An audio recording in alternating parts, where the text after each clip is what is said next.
Welcome to Saturday Night Bottom Aggressive New Show, Let's BS3. I am your host, Maul, along with Thiz. Anna will not be with here tonight, but it is for a very good reason. So I will see her tomorrow. Thiz is taking Father's Day off. And good for him. He deserves it. Today's show, we just have one story that I may or may not have already played before. The have is long time ago, and we'll just go through it again. I don't care. I can't keep up with how many of these Reddit stories that I do. Also in the second hour, we have an Am I the A-hole, a Mafia video of the week, and of course, Foxy's videos of the week. Thiz, I would ask how are you doing, but surprisingly enough, this is the third time I have recorded with you today. Yeah, it's been a full day. So let everybody know what your show was about. So we did a segment today for our United Core's 3R project. For those who are not familiar, 3R stands for Rebuild, Replace, Restore. So how do we engage with the Black community on various levels and bringing information and skill building and community focus, that type of thing. But today's focus was about being a business owner. What it is to be a business owner, why we chose to be business owners, and getting some really good feedback and insight from the panel. So it was cool. Thank you for joining me. It was fun. It really was fun. It was a really insightful conversation. Both you and I was on Tracy's channel talking about best TV dads, and that went sideways because it's always a good time. It was good, but we couldn't agree on but like a few of them. Yeah, we're different people. But it was fun. It really was fun. It was like the good old days we just be picking on each other's choices and going on. Why did you choose? Why did you do that? Why did you say him of all people? But it was fun. It was all fun. It was great. But anyway, check that out. Our United Core is where that video will be on with Thiz, and of course with Tracy. It's already recorded. It's already did because we get it live. But check it out on Tracy's page when you get a chance. Anywho, without further ado, let's get this party started.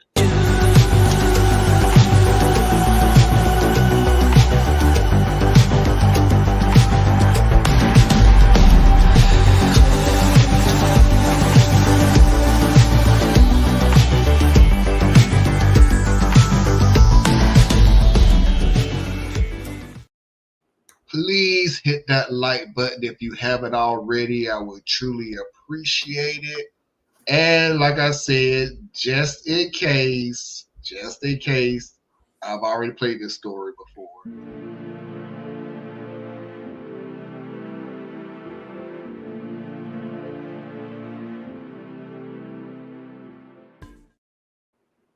But let's go ahead and get into it. Hot Dad. I'm a 34-year-old man who's very close with my stepdaughter, who's 19. Her boyfriend, who's 20, does not like that. Alright, so let's get the obvious out of the way. Yes, she calls me dad. I've been in her life since she was 11. Yes, the age difference is weird for a lot of people. My wife is 40 and she had a kid. Sue me. Lastly, I am in no way attracted to my daughter. She's a pretty girl, but that's my kid. This is not a post. Now we can begin. My daughter and I are very close. She never had a decent male figure in her life at the time that I met her, and I knew that if I wanted to pursue a relationship with my now wife, that I should do everything I could to fill that role. So I did. I helped with homework, I played games with her, I watched shows or YouTubers she was into, read her favorite books, etc. Because I wanted to build a solid relationship with her. Turns out, if you treat things like they're important, sometimes they go well. She and I spend a lot of time together, and our family doesn't really have big touch barriers, so hugs, cheek kisses, sometimes she'll use me as a pillow, etc. All of this is very common, and she does the same with my wife. I love you is said probably like 50 times a day in my house. We're affectionate. That's the picture I'm trying to paint here. Very recently, she started dating. Her boyfriend doesn't appreciate that we're comfortable with expressing our affection towards each other, even going so far as to ask me to tone it down when he's around. He asked me this in private. My daughter doesn't know about this yet. I want to respect my daughter's new relationship because this is a new and exciting thing for her, and I'm genuinely happy for her. But I also don't want to lose the connection that I've spent so long building, and I don't think that I should be made to pretend that it's less important to me just because she's dating someone who happens to be a little insecure. I can understand where the guy's coming from, but I don't think he really has a right to interject here. The dilemma is, should I tone it down as requested? Should I continue on as normal? Or should I tell my daughter about the request and let her handle it however she sees fit? Honestly, I'm not sure what the right move is. Also, OP clarifies in an edit that he initiates maybe about 20% of the physical contact with his stepdaughter. People ask OP what he looks like, and get a load of this, you guys. OP is 6'5", maybe 245 pounds. OP says, I would say that most people would probably rate me on an 8 or a 9 on a scale of 1 to 10. I am, admittedly, kind of a trophy husband. My wife made roughly 8 times my income when I met her, and I've since quit to pursue my passion, blacksmithing. I met my wife just after she broke it off with her abusive ex, and she was just looking for a fling. The fling turned into being friends with benefits and eventually into a relationship. Don't get me wrong, we're very much in love, but I took it upon myself to be a good cook, I do most of the cleaning, etc., because she's often exhausted from long days at work, travel, etc. Well, this one's pretty, I don't know, pretty easy for me because we're a very affectionate family. If that's the case, I mean, I grew up in a household that we told each other "I love you" constantly. It's the same thing in my family now. Like when my wife got with me, she didn't come from that background, so hearing "I love you" as often as it says was a little off to her, and now she'll freak out if she doesn't hear it. Right, like. So to me, that's just normal. I've learned as I've interacted with different people over the years that that's not common, right? A lot of people grow up never really hearing "I love you" and having parents who lean more on, "Well, I showed you I loved you," you know. And I come from a world of both. Like I shower my kids with "I love you." I mean, I say "I love you" more about like how I breathe, you know. I express my devotion to them constantly, and that's just how we move. So, yeah, you know, me and my kids, I got one out of all my kids, one doesn't like to be touched. Like she's that kind of personality, like nobody, you know. But I get my hugs, I get my cuddles, I get my kisses. You know what I'm saying? So I don't know. Old boy came from a different world, and it's off-putting to him. I commend him at age of, you know, maybe 20 years old, having the gall to say something to the dad. But the dad needs to remember the role that he's in. You're the dad. You don't answer to anybody. You know what I'm saying? Especially not her boyfriend. So points to the kid for being like, "Sir, can I talk to you?" But that's as far as the points go. After that, it's like, "All right, look, baby. He asked me not to tell you, but I got to tell you. This is the conversation we had. How do you want me to play it?" You know what I'm saying? And then that's just what it'll be. I grew up in a society all the way around where "I love you" was said, but it was said more as a punctuation on a point of the day. Let me explain what I mean by that. It was never said throughout the day, "I love you." Hey, what you do? I love you. I do that now. Before I even get off the phone with Foxy, my wife, I always say, "I love you. I love you. I love you." I didn't grow up with that. when I say a period of the day, which means I love you because you going to bed. That, if you, in other words, if you say I love you from out of the blue, back when I was growing up, probably the first question out of somebody's mouth is, why? What's wrong? Are you okay? We're assuming, wait a minute, is you telling me you love me because you finna die? What's going on? Where you at? What's going on? So it was a period of the day in which we would say that. Definitely not as wide open as it is now. Definitely, I could tell Thea's now, I love you, man. Yeah, I love you too, bro. I couldn't say that when I was younger, because the first thing out of my friend's mouth is, you love me. What? It was just a different time. But the different time is Diaz knows I love him as a brother. Back in that day, when you say I love you, it was always romantic or something. Like, dude, be telling me you love me and everything. That's because we were surrounded by people who weren't hearing it like that. Like my homeboys, out of all my homeboys, is like you and like two others that I say I love you. The rest of them I don't say that to them because they wouldn't know they don't know what that means. They're like, what? Maybe. I mean, I don't know. The circle I move in, we move on a different level in a lot, but it's just uncommon in our community historically. It was show, don't tell. Yeah.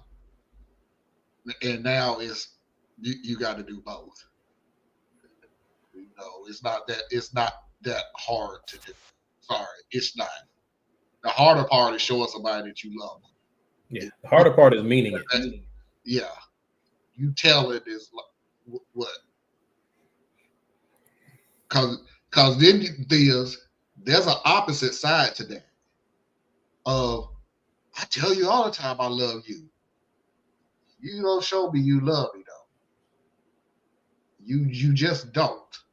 Yeah, you just say the words. Nothing behind it. Say the words because it's easy to say. I mean, how hard is it to say I love you? That's easy to say. Well, it's hard if you mean it. If you're uncomfortable with saying it, it's hard when you mean it. Like if you're a type of person that really values I love you and it's not something that's constant in your world, then it's very hard for you to say it because to you, it may feel like you're letting your guard down. Yeah. So it's hard to cross that barrier. But then you got the ones who are just manipulators and they'll say it because it don't mean nothing, but they know it means something to you. So yes, you got to learn. You got to context and stuff. So that's the love part of this story. Let's get to the second part. I have no idea why you think it's okay to walk into my house and tell me how I should show love to my daughter. Like, I can't even commend you on that. That's just balls, dude. I mean, you seriously you didn't overstep the boundary. You got into your car, just drove 90 miles per hour over it. Like, I don't want to say this because it's going to sound mean and it's going to sound like, oh, I'm trying to be controversial. I'm really not being controversial. I'm seriously saying this because this is how I feel. I honestly don't care about your feelings. And when I say that, I'm saying I'm not going out of my way to hurt your feelings, like put you down or anything like that. But to say that you feel some type of way because of something I was doing before you got here, because you feel some type of way, I don't care about that. Your feelings is not my concern. I'm not the one dating you. So why do you care? I mean, why are you trying to get me to care about your feelings? I barely know you. Now, I'm saying that to say as time goes on, maybe I will start caring about your feelings. But I don't know if the story said how long they've been dating, but apparently it was short enough. So you make me feel some type of way. You need to go talk to your parents. They're the ones who actually care more than I do. Yeah, Because you brought that's that not with me, bro. Because we was talking about the Cosby Show earlier today, and one of the lines that Heathcliff said to the husband of Sandra, I can't remember his name. Theo? No, that's his son. That's his. Sandra is his daughter, and she got married to Elvin. And they was fighting over something that had to do with Sandra. And she's my wife. But she's my wife. But she was my daughter before she was your wife. But she's my wife now. And then bam. But she will always be my daughter. Yeah, he said, but she'll always be my wife. Nope. Maybe. That's true. That's not true. I'm hoping, but that's not true. And that's what this dude should have said. Like, dude, you're a boyfriend. And to put an extra fine point on it, you a boyfriend now. Well, you can't say that part because that could damage the relationship. You're trying to damage my relationship again. No, why do I don't care like about? That. I don't mean it like that. I'm just saying, like, you can check this dude without putting extra pressure on your daughter. Is the way I guess is the way. No. I'm saying this to him. No. I agree. But when you say to him, you just the boyfriend now, you have now entered something into what he gonna take back to her, whether through attitude or word. And you know what I'm saying? For me, I'm like, I'm gonna check you right now. Hey, I hear you coming to me, but I ain't the one. This is my kid. You know what I'm saying? Like, I can't get over the fact you gonna try to dictate rules and regulations in my house with my child. Like, yeah, tell me you have no power without telling me you have no power. Like, who are you talking to, kid? For real? Who are you? Yeah, right. Who is you talking to? You? Or because my new thing is when I listen to a lot of Reddit stories, and you need to do this, and you need to do this, and you need to do this. I want one person to go, or what? And that's why I would have said to this kid, I really need you to stop being affectionate with your daughter in your house, especially around me, or what? Because the reality is, he doesn't like the idea of having to compete with you. Like, hey, if you think that what the affection that I show to my family is more than what you can provide, then this relationship already done, son. I mean, you need to step it up. Yeah, this ain't the one for you, bro. You know, y'all need to figure this one out. Because I will never not love my baby, and I'll never not show my baby I love her. She been mine since she was 11 years old, and she's gonna be mine until I'm in the grave. So you the one with the problem here. Right. Like, I think with the stepdad though, he's closer to friend / uncle than dad. He's allowed himself to be closer to the friend thing, you know, which is nothing wrong. When you're the step parent, you find the lane that you can function in with the child. You know, it's not always cut and dry, but that's what I think. Because if he was really on his dad stuff, you're like, wait a minute. Nah. Because I'm like that. I'm the fun parent.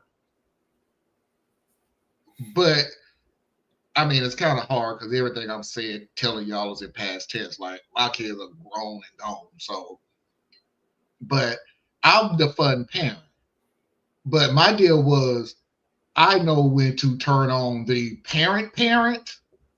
Like, we're not going to have this, I'm always going to be fun and joy and sunshine when I know you out there acting like a knucklehead when I know you're better than that.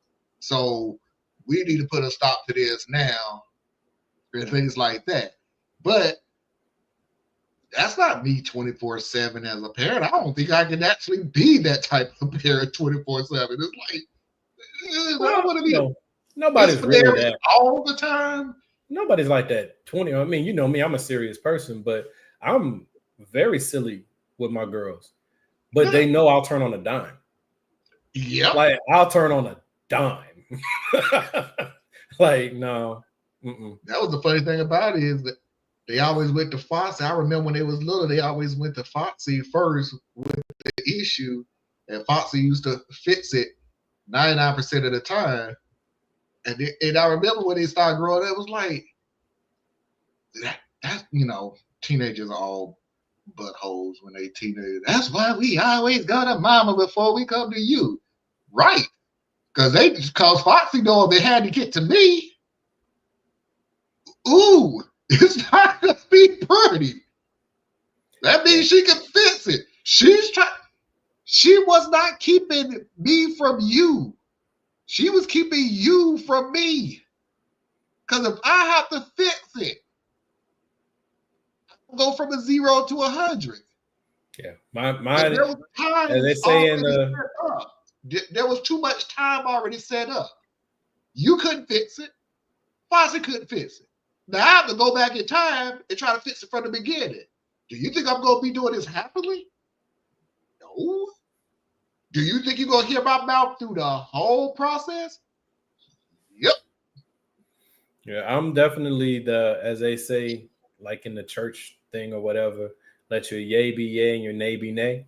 You know what I'm saying? Like, if I say no, we're done here. Like, I said no. Don't even try to weasel through it, work through it. No, my no is no. Now, I'll think about it. I'm not sure. My maybe. There still isn't a lot of room for you to negotiate, but it's your opportunity to give me more information. Yeah. But if I say no, it's a wrap. I could be dead wrong, but I said no. My favorite one growing up, the youngest daughter. The youngest daughter. So what you trying to say? And I'm always looking at her like, first of all, when you say that, you seem to think that I'm scared of you. So I'm trying to find a way not to, make you mad. I ain't trying to say nothing. I said what I said. This ain't, oh, let me find a way to say this so she won't get offended and get mad. Girl, bye. Yeah. I prefer not to, you know what I'm saying? I prefer not to, be mean about it. But like my kids have definitely learned, and it's, every parent's different and everybody's mode is different. It's kind of wild when you kind of think about it. But I don't have to raise my voice. My kids know from the inflection of my voice or my body language how serious we've gotten into whatever it is I'm talking about. Because there's a certain way that I'll speak to you where we can still have this discussion, right? Like it's not dead yet because I'm trying to teach you something. But my tone shifts just a little bit. And they know, okay, it's over. Yeah, and I learned that from my dad. That's just how it was. And I am literally the complete opposite. If I'm yelling and we yelling back, and that's how we're having the discussion. You say something loudly, I say something loudly, you say something loudly. But I guarantee you, every child knows what happens when I start talking to you. Because when I start talking, argument over. I've already decided what I'm going to do. I already decided the consequences if you don't follow it. So why am I going to continue yelling at you? I already made a decision. Me, if I'm yelling, it's a one-way thing. You better not say a blessed word. If I'm yelling, you better not say nothing. You just gonna sit there and take it. Period. You know what I'm saying? And when the time for talking is done, I don't want to hear nothing. None. And then when I'm done yelling, you still better not say nothing but yes, sir, or answer whatever question I gave you. I give you all the warnings on the front end. All the warnings on the front end. But what you're not going to do is yell at me in my house. And I understand different people are different because you got passionate people, and sometimes passionate people are loud. And what sounds like yelling to me is really just two people being passionate. Because like my wife will seem like she's yelling, and she's not yet yelling. It's just that mode, right? Me, I'm like, who are you? You yelling at me? I'm still at that stage now where I just look at them and go, "You don't look like my mama." All that bass out your voice. What you got? What? Anyway, y'all, let's go ahead and get into the second video. We only got 3. Let's go ahead and get into the meat and the potatoes of the whole situation. Then, 2 days later, OP posted an update. I spoke with my daughter the next evening after she came home from work. Her boyfriend was in the house at the time. I pulled her aside for a couple of minutes and let her know what happened. She was surprised because she'd already had this talk with her boyfriend. She said that she would handle it and left. A little while later, I called them in for dinner. After she finished eating, she confronted him. I'm paraphrasing, but this is basically the conversation. So, my dad told me what you said, and I wanted to wait until after dinner to bring it up. I didn't have a good childhood. My biological father treated my mom horribly, and after she left him, he never contacted me again. Her next big relationship was worse. It seemed fine on the outside, but there was a lot of emotional abuse and controlling behavior. I was caught up in it too. Then OP came along. I was obviously skeptical at first. He looked like trouble to me. He was making my mom happy, but I was an icy B-word to him because bad men were all I'd ever known. He asked me questions for over a year trying to get to know me, and I shut him out. One day, when I was reading, he asked me what book it was. I didn't even answer him. I just lifted it up so that he could see the cover. It was Island of Shipwrecks in the Unwanted series. He said, "That looks pretty cool. What's it about?" And for the millionth time, I didn't answer. Maybe 2 weeks later, he asked me if I'd finished the book, and I said, "Yeah, why?" And he said, "Well, I read the other 5, and I thought you might let me borrow it so I can catch up and we can talk about it." I thought he was lying through his teeth, so I asked him questions about plot points and characters. Not a single wrong answer. I went to my room and got the book for him. It's kind of a dumb story, but you have to understand something. My dad is the first man who's ever been nice to me, and I gave him plenty of reasons not to be. He was patient and thoughtful and never pushed me out of my comfort zone, and I'll always be grateful for that. The bottom line is that I love my dad, and the only people who have a say in our relationship is us. If you feel threatened because we're close, that's not going away. Ever. I like you. I have fun with you. But if you think I'll change my relationship with my dad for you, then you've made a mistake. If you're too insecure to handle the fact that I'm close to my dad, this is not going to work out. If you can handle it, I'd love to have you around. Otherwise... At this point, the boyfriend kind of interrupted her and said, "It's not just because you're close. I get that he's been good to you and your mom, and that's great.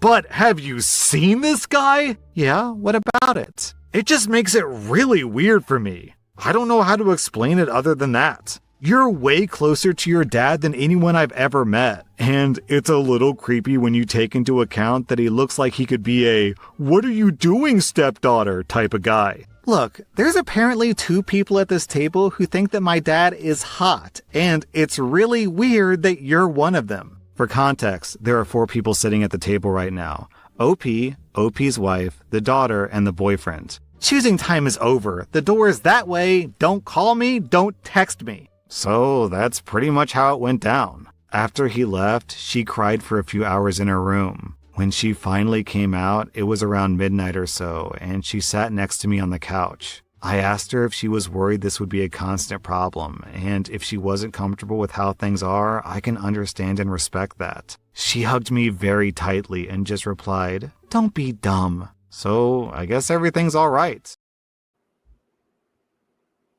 I mean, I don't know what...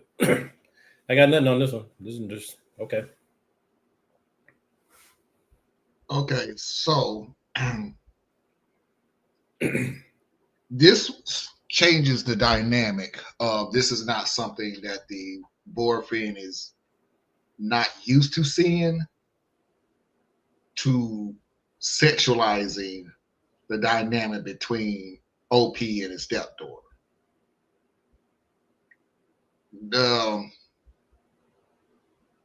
This does not take away from the it's a you problem boyfriend, because it's still a you problem.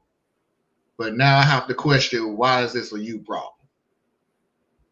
Because that's gross. And you need to find out why a dynamic like that will take you to adult video type content just to make a point about you not feeling comfortable. Like, where is this coming from? Well, it comes from him being insecure as a man. There are people who do not believe that a step relationship can ever be the same as a biological one, despite the fact that you got biological parents who do horrible things to their children, just like you have step parents who do horrible things to their children.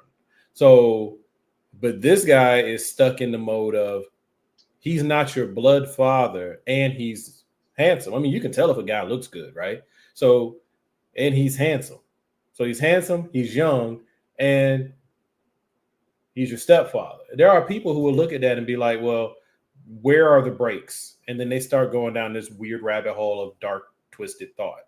So, I mean, I can see where you can end up there. It's just wrong.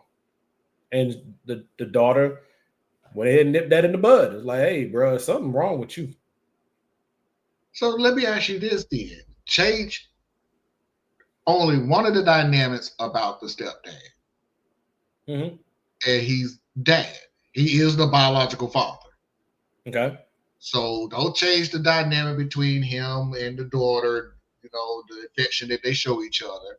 Don't change his looks, because he looks exactly the same. Would that change how the boyfriend acts? Probably. Wow. I'm just saying. I mean, I'm just looking at how people are in a social construct, and it's like a father can have beautiful daughters, and you have absolutely no worry that father does anything to those daughters, even if he is. But you don't think that. It's not baked into the pie. But a stepfather, he doesn't get the benefit of the doubt. He's treated like, a single man, even though he's married to the mother and he's raising the child. Doesn't matter. Since 11. And she's now 20. What they got to do with anything? Because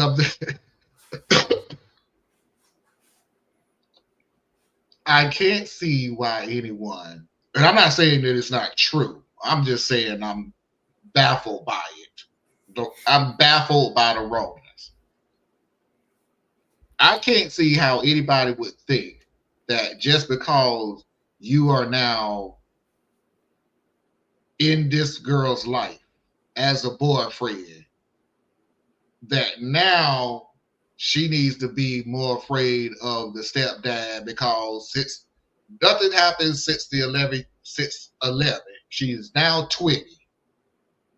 But I'm the boyfriend. I see right through you. You was just waiting to win. It doesn't make any sense why you jump this far. I don't agree with it, but I 100% can see how it can happen. It's like this isn't a deep mystery. You also hear stories of the boyfriend who ends up identifying the father as being abusive and confronting the father and saving the daughter from abuse that she's been dealing with for years. Like, this thing can flow so many different directions. At the end of the day, the only people who truly understand that relationship are the ones who are in the relationship, and that's the father and the daughter.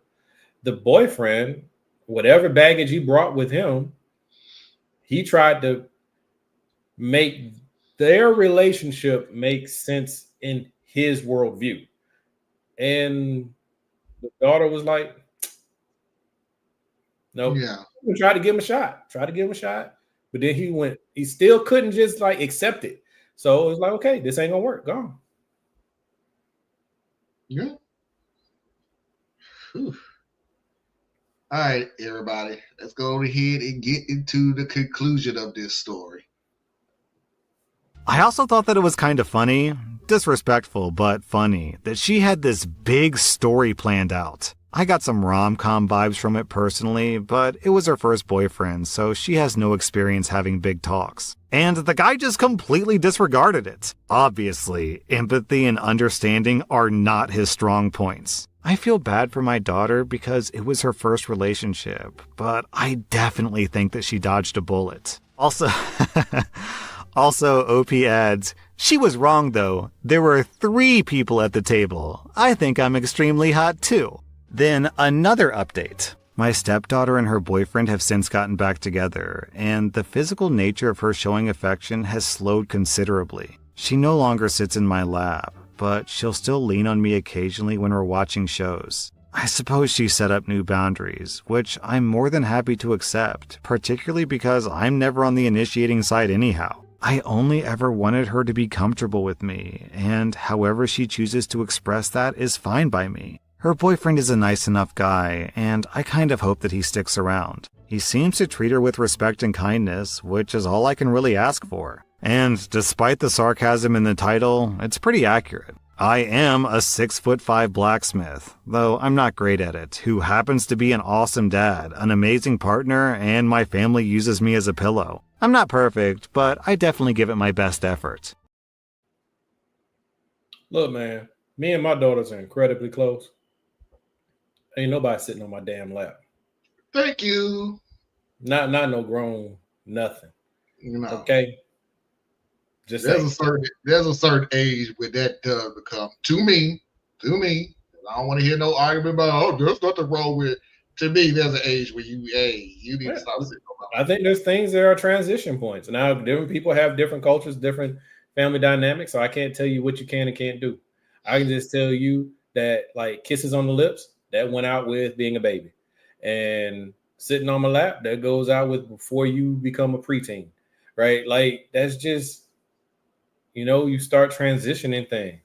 But they apparently had a different type of relationship, and that's probably why it was freaking out the boyfriend. Because I'm gonna tell you right now, if I'm over at the house and you go sit on your daddy's lap, don't worry about me not being the right one for you. Hey, you ain't the right one for me. You keep doing what you're doing. I'm out.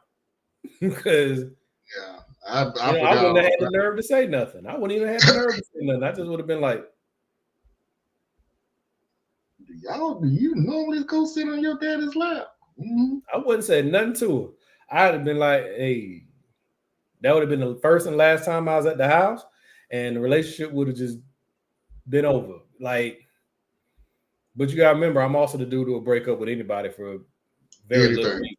So it's like the trial period is run out.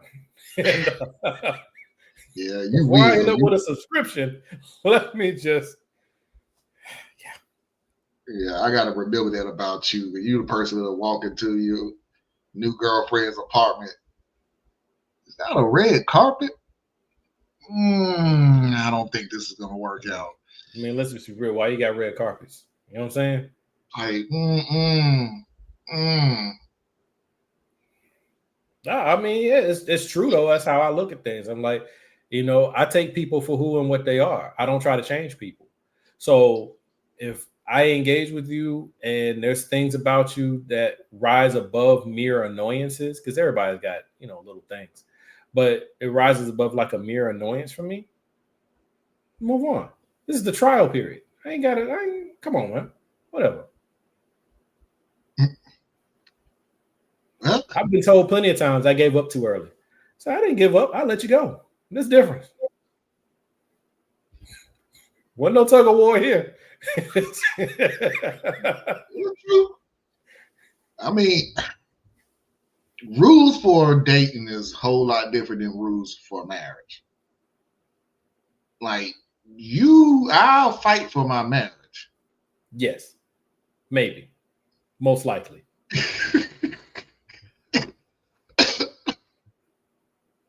At the very least, I could tell you I would put in effort when I'm dating.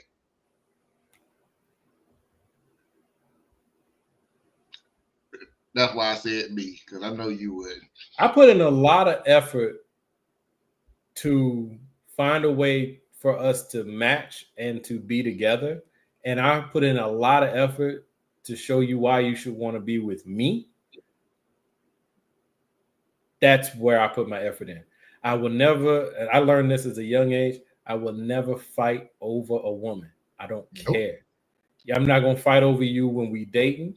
I'm not going to fight over you when we talking. I'm not going to fight over you when we married. I will never fight over a woman, period. I'll fight for my woman, right? So I'll step up in areas that I'm lacking, or I'll defend her with my life, right? That's for my wife. You gotta be promoted. You know what I'm saying? So if you made it through the girlfriend phase, you already a special one. Make it through the girlfriend phase with me. So as my wife, yeah, I'm gonna put up with a lot. You know what I'm saying? But there are certain things that are no-goes, of course. But yeah. But this is just like, nah, man, you sitting on your daddy's lap. That is a little too much. But anyway, that is my Father's Day video. And it's an underlying tone to it, you know, to say the least. It's the stepdad just not giving up trying to be into this girl's life. So what now? Trying to be into this little girl's life. The little girl who been through hell with these other his mamas. Because I think he did great. He did phenomenal. He would not give up. He didn't lose his temper and why you don't like me and I've been here for a whole year. Nope. I know what you've been through. I ain't gonna force my way into your life. I'm just gonna keep chipping away and chipping away. I've never had to be a stepfather. So I am not qualified because I'm not entitled to anything. Let's just be real, right? I'm dating your mother. So she chose me for her. It's my job to earn your relationship too, right? And then we'll define what that relationship is.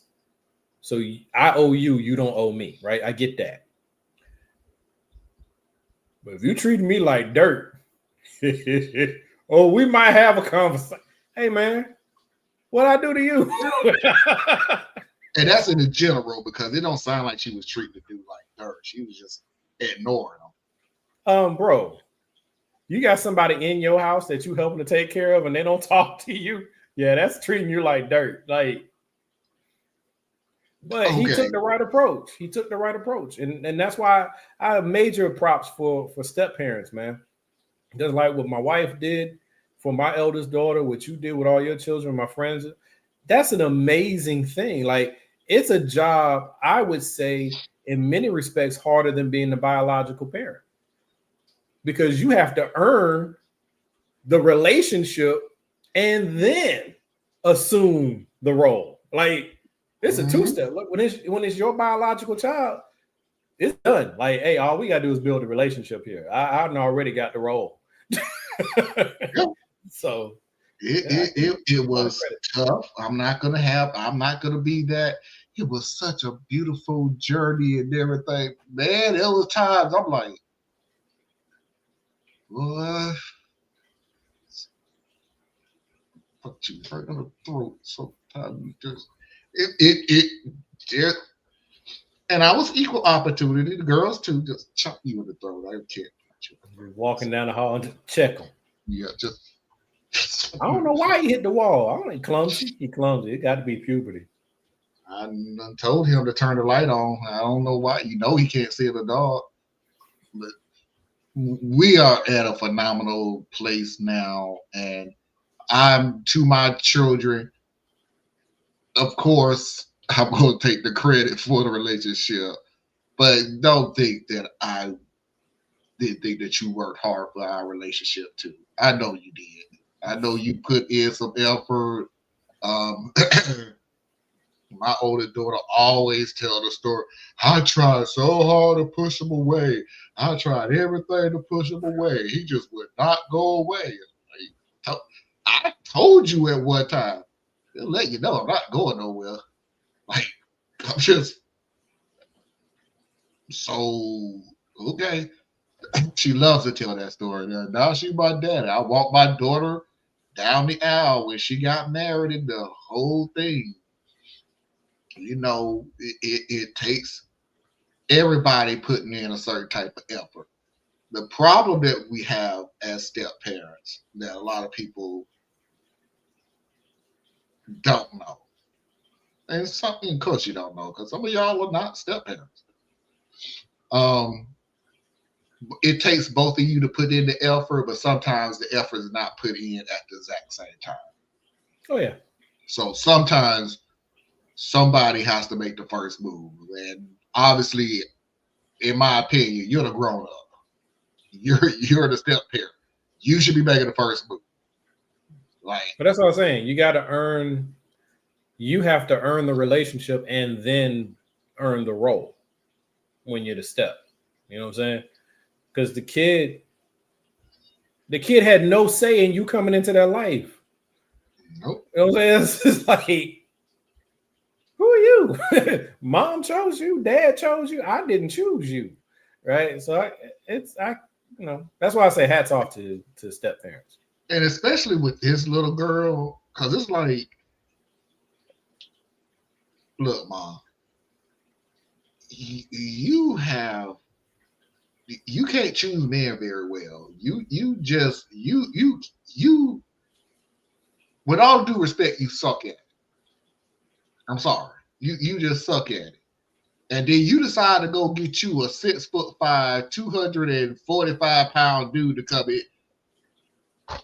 I give up. So I understand the stepdaughter. I'm like, come on, Mom. Now trophy husband. So I don't know if he's gonna be abusive, neglectful, or anything else. Because to me, and I'm not saying that's what it is, but he's a kept man. And he got to have no relationship with me. He's straight. You know what I'm saying? He can stay at home, cook, clean, and everything else. He stays home to cook and clean. Ain't nothing in this little marriage or contract that said he got to be with me. Nothing. There's nothing that says, hey, you got to be in my daughter's life. No. So I'm already the wall up in resentment because I don't trust your judgment in me. And in the fact that I'm so used to it, why do I need to get close to this dude? When he literally has no reason to have a tie to me at all. So that's why I say hats off to this dude, because it's like I'm changing the dynamic of what you've already been through. Because I know you've been through a lot. And that's why I understand, because my church have been through a lot. And that's why I told my oldest daughter, I'm not going nowhere. Because I'm not going to put you through that. I'm not going to be in your life and then up and disappear. Like, why would I do that? Because my father was not in my life. My mother was, but not my daughter. Not my daughter. not my biological dad, or who I call biological it. And then it got a lot worse in 2025. So I'm not even going to use what they use now, but kind of true. But he was not in my life, and that's why I said when it came to my stepkids, who are now my kids, I am not going to do that to them. I don't want them to feel what I felt. Nah. So yeah, I worked hard at it, and I'm proud of myself. I'm proud of them, all of them. They still get on my nerve because they still do some. You ain't outgrew that, and you almost in your 30s. You ain't outgrew that, and in your mid-20s, you know, stuff like that. But it's like, you know what? My job done. So you go ahead. Go ahead. Go ahead. But anyway, I'm going to go ahead and call it short. That is our first hour, everybody. We're going to go ahead and get to the second hour. Like I said, am I the a-hole mafia video of the week? Which, prepare yourself, because it was picked by Tracy. So, you know, got to be cuckoo. And, of course, Foxy's video of the week. Yeah, you roll it, please. 3-minute break to reboot and refresh, and we'll see everybody on the other side. Stay tuned.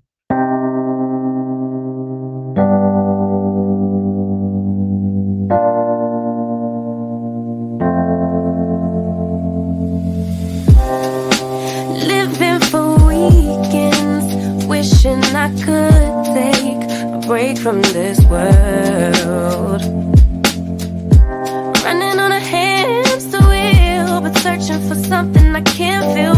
I just wanna be a lost girl and fly. Take a breath, feel my wings spread, levitate above the ground and make eye contact with clouds. Now I'm rising, I'm soaring above it all. I just wanna be free, finally, I wanna be free,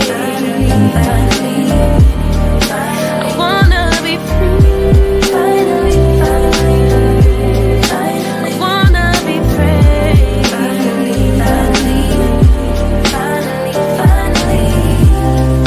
I always stay dreaming, never imagined I lose my spark.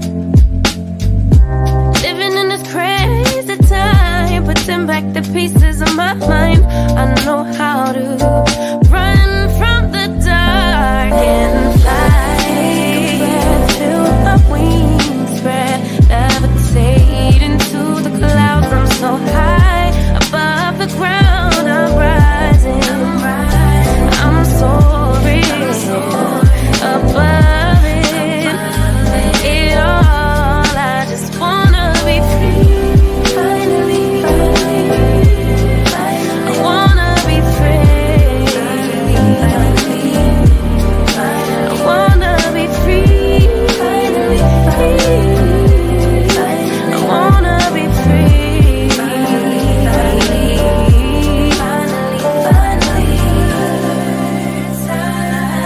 higher to above you.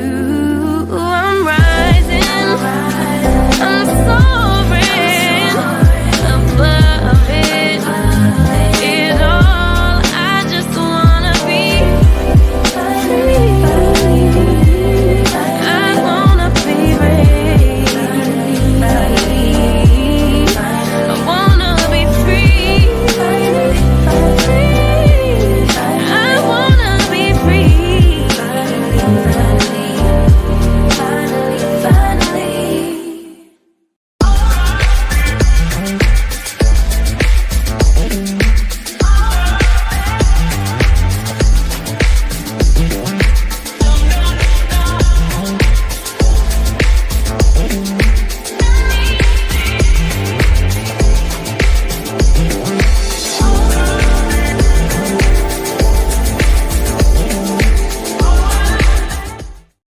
We are back, and without further ado, let's go ahead and pay those bills. Radical Truth to Power tomorrow at 8 p.m. Eastern Standard Time. See you there tomorrow. Please do not forget to go to patreon.com/Tracy Media Fan.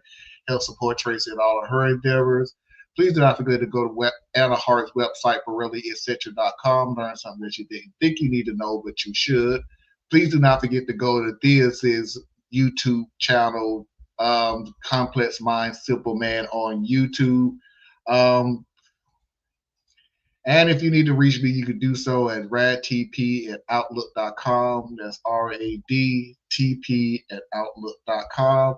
And let's go ahead and get into the Mama Heart Hour. And I need to make a change because I need this thing to scroll so I can keep it moving. But anywho, am I the a-hole?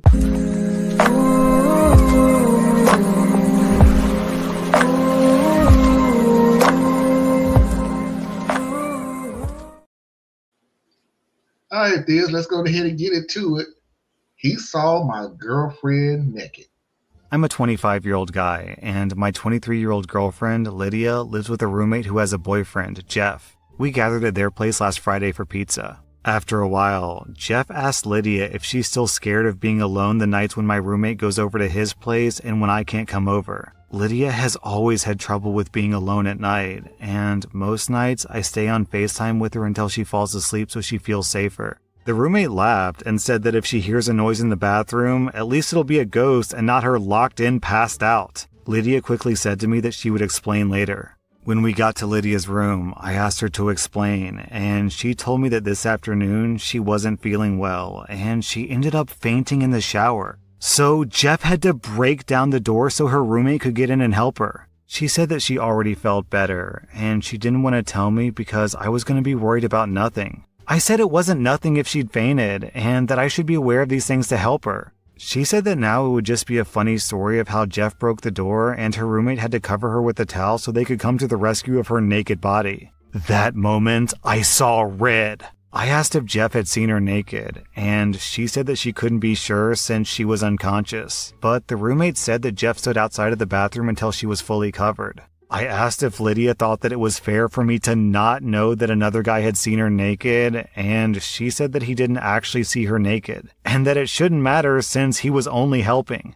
I shouted that she just said that she was unconscious, so she couldn't know if he saw her or not. She told me to be quiet or they would hear me, and I shouted that I didn't care, that a man just saw my girlfriend's body and I had a right to be mad. Jeff and his girlfriend came in and they explained that he never saw anything. He just broke the lock and waited outside until the roommate gave him an all clear. I said that I didn't believe him, and the roommate jumped to his defense, saying that she was right there making sure the situation wasn't embarrassing so they could take proper care of Lydia without her feeling weird. I said that if she was a cuckold, I wouldn't be. What?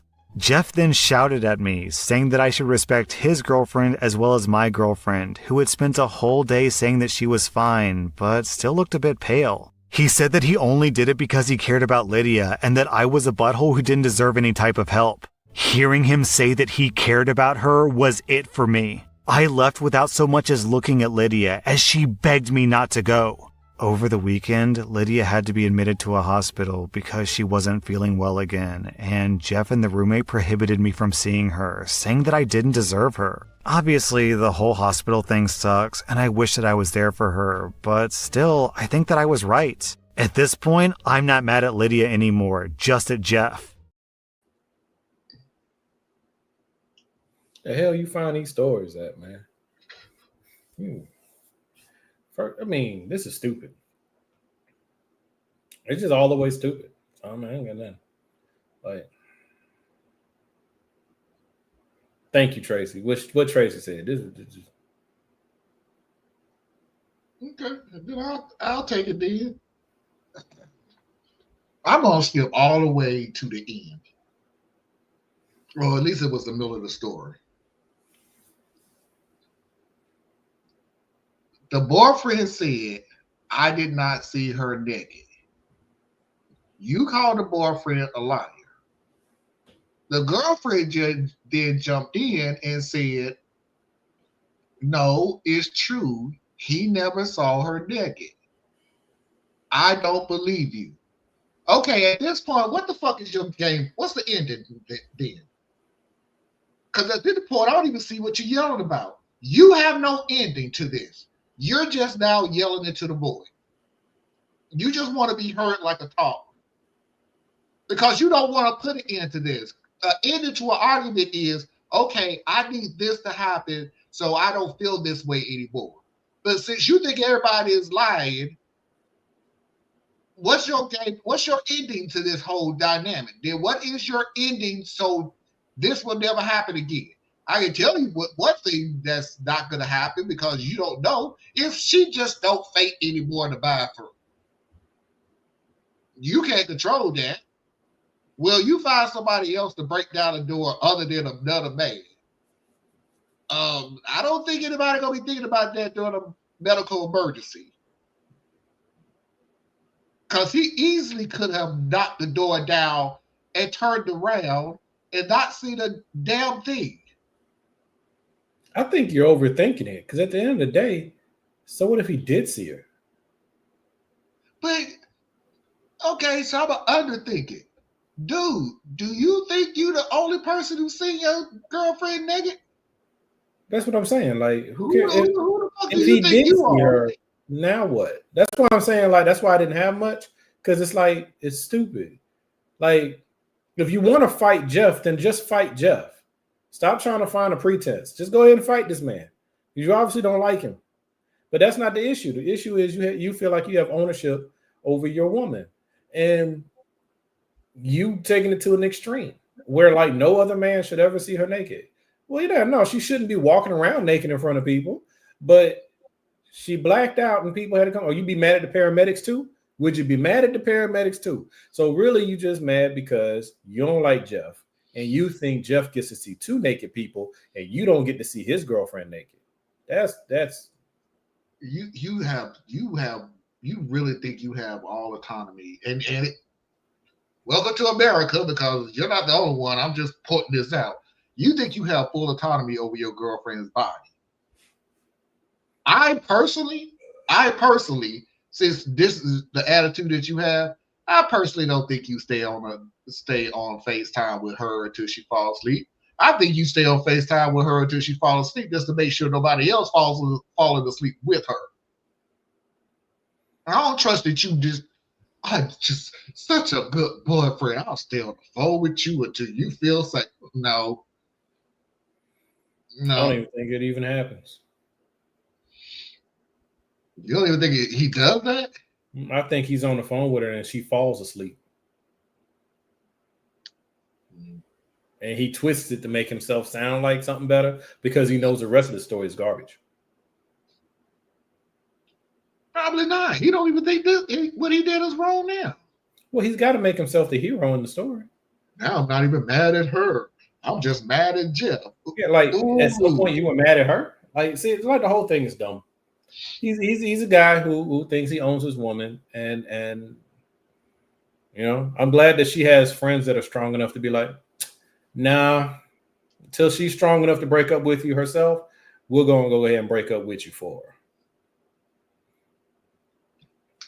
I don't think that's what they're thinking. That's what they did. They won't let her visit. He won't let them visit her in the hospital. Right, but the reason I'm thinking that is you did this shit to put her in a damn hospital. No, he didn't. Yeah, he did. No. Yeah, he did. Yeah, he did.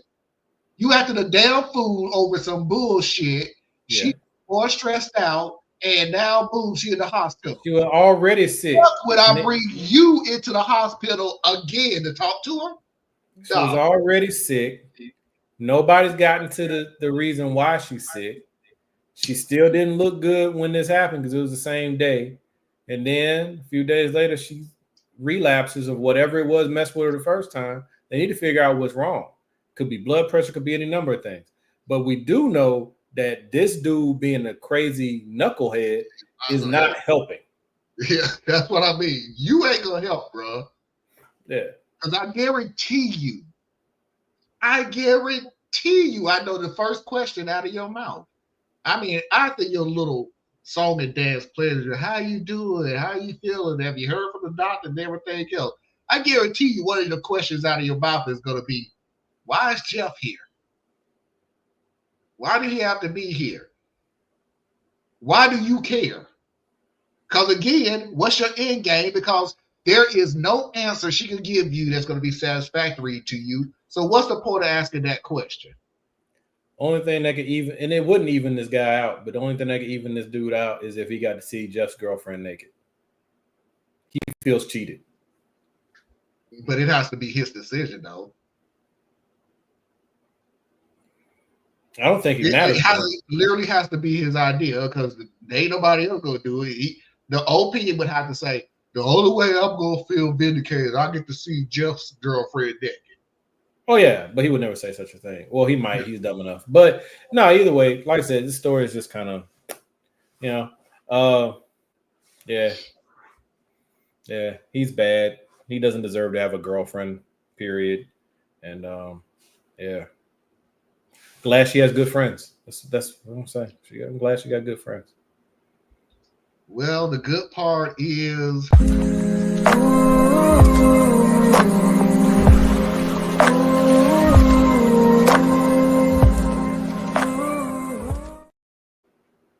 I really was gonna play this tomorrow, but man, I gotta clean out my queue. I got way too many of these stories. It was like, bruh, I gotta clean this queue out because it's like, have I played this one before? I don't know. Let's play it again. Tracy comes on. You already played this before. Okay, so I don't play. I just got to clean these queues out. So let's go ahead and get into it. And I probably played this before. Yelled at my girlfriend.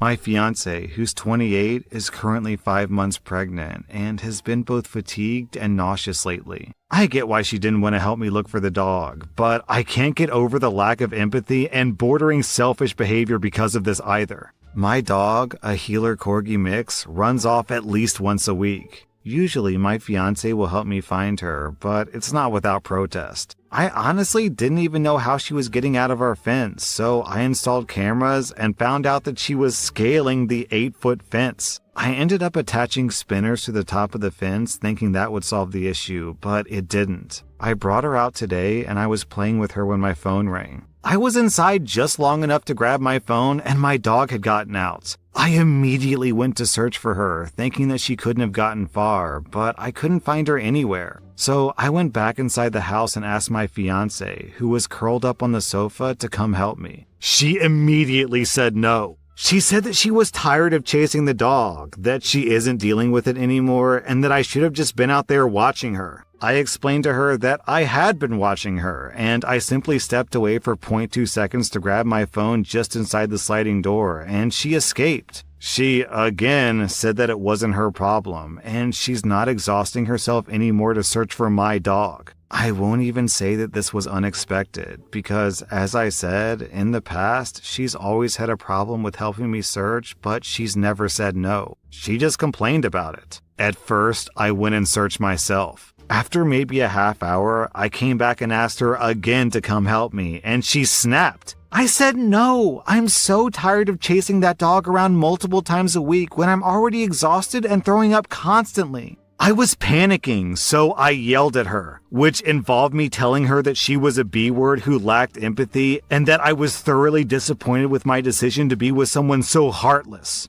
Oh, geez. It was out of pure fear and panic on my part, and I did apologize later after I found my dog, but she said, "Go F yourself," and won't talk to me. Am I the bad guy? Everyone is on my side except my sister, who says that I'm an effing prick because it's not my pregnant fiance's responsibility to chase around your effing mutts. And she said that she would have left immediately if her boyfriend ever said what I did to her. So, yeah, this was played before. I don't remember what I said, but let's just be real. This is your dog. And if your dog gets out every week, you're a bad dog owner. That's what it is. I don't care if you got a fence on your yard. Obviously, your dog knows how to get out of the yard. This is happening every week, sometimes multiple times a week. So that means, as a dog owner, every time you take your dog out, it needs to be on a leash. Until you've trained that dog, you need to have it on a leash every single time. And it's inconvenient. I get it, but that's you. You chose to raise this dog this way. You chose not to train this dog. So, I'm 100% on the girlfriend side. And then, yeah, keep messing around. You'll have the dog and you won't have me or the baby. You know what I'm saying? Like, come on, bro. Come on. You don't, and I know there could be differences, cultural differences or whatever, but you don't call your woman a B. First of all, you just don't do it. Just don't do it. And then second of all, you definitely don't call your pregnant woman that. You know what I'm saying? Like, You just all the way out there. On something that you did wrong. You know what I mean? I'm scared. Okay, I get you scared. Take your butt out, take your scared behind back outside and go find your dog. Because see what you trained your dog to do. This is how dog behavior works. You've trained your dog to go ahead and break out and that you'll eventually come get it. This is a game to your dog. You raise the dog this way. It's like when you got, like, except for some of the more extreme cases, you got bad kids. You taught them to be like this. You know what I'm saying? Like, this on you, bro. Okay, dude, I'm gonna break a lot of stuff down to you. I know you're not gonna listen. You know, even if you was just to happen to come across my show and you was listening, you're not gonna listen to what I'm saying. Number one, I'm gonna put at the top of the line: you never call your woman out of her name. Period. If you have to, you don't need to be in that relationship. I'm dead serious. You don't need to be in a relationship where that word just comes out so cleanly. Don't be yawning now. You don't want to do 3 shows a day. Man, look. One day. This ain't even about the shows. This ain't even about the show. It's after 9 o'clock. This is my bedtime. We've done worse. We haven't even been on an hour and a half. I know, but it's just me and you. So it's moving like at a different pace, right? Good. So me being me, I'm in bed at 8:30 almost every night. Anyway. I'm a boring old man. You said it, not me. It's the truth. Shoot. I told my wife, I was like, yeah, I go to bed because I get bored. Yeah. Ain't nothing I want to watch on TV. Ain't that much on YouTube that holds my attention. So I just go to sleep. Anyway, let me go ahead and give you my answer. Don't call your woman out of her name. And women the same thing. Like, seriously, if you just got it, so to both of the sexes, if you got to call the other person out of their name, you don't need to be in a relationship. You can't hold your tongue. You can express your anger without going that low. Number 2, you a terrible dog owner. I mean, you really are.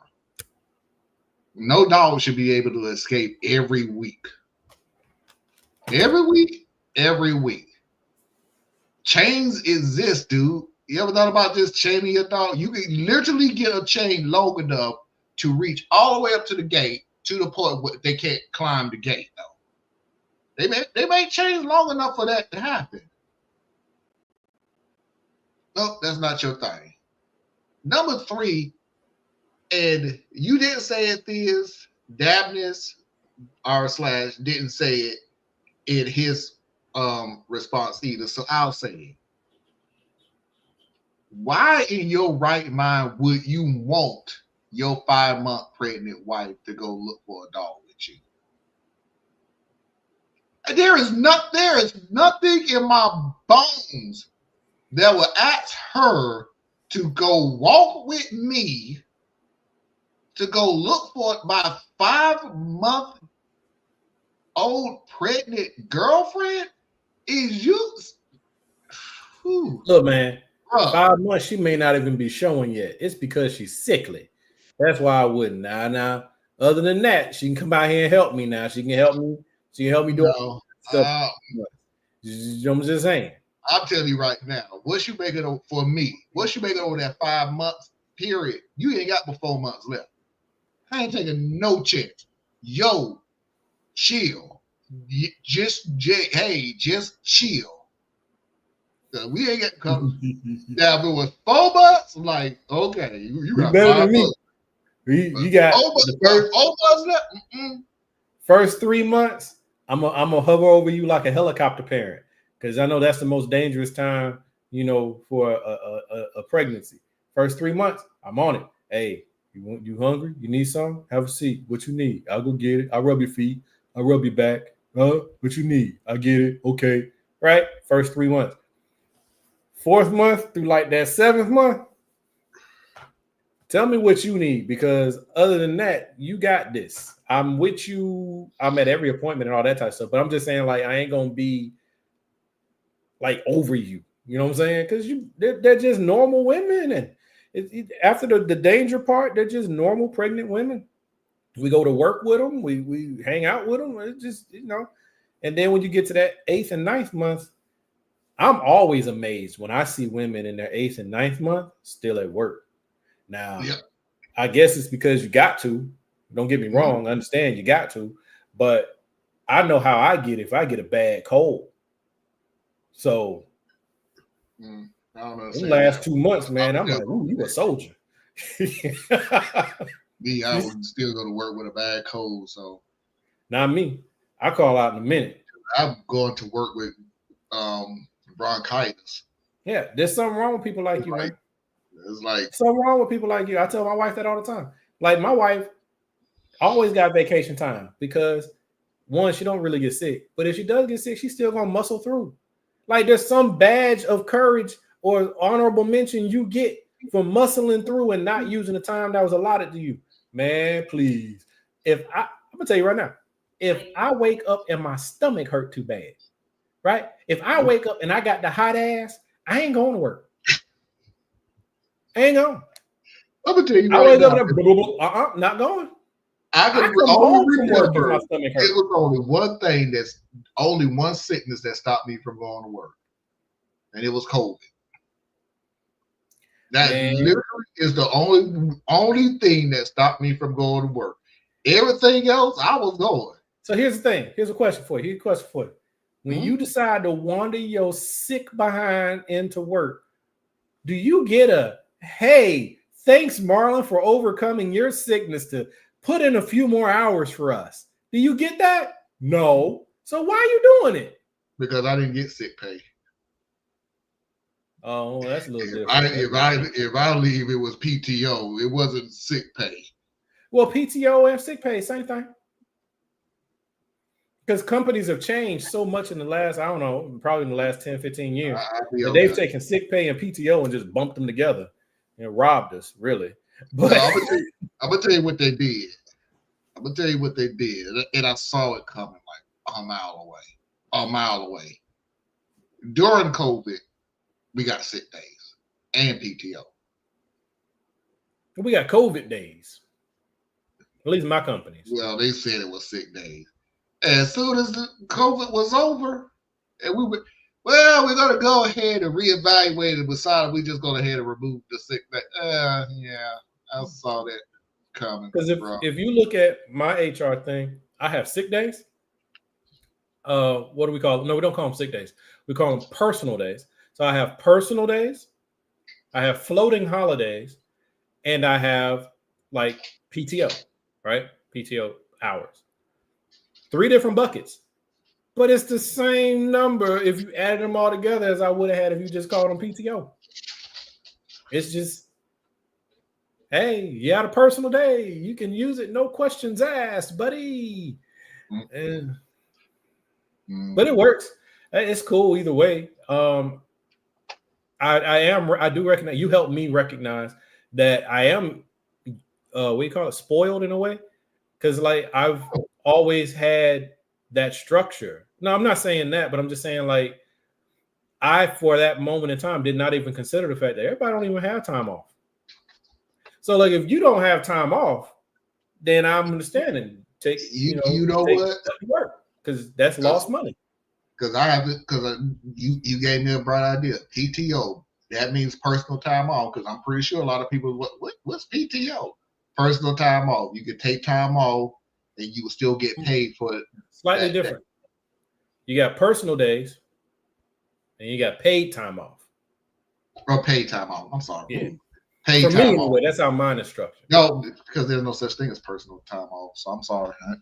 I don't even know why I said personal. Paid time off, meaning that you could take this time off. So if you got enough PTO, paid time off, and you want to go on this 1 week vacation, let's say you got 2 weeks of PTO, and you want to take a 1 week vacation, you ain't got to worry about, oh my God, I can't take a 1 week vacation because I'm not going to get paid for that week.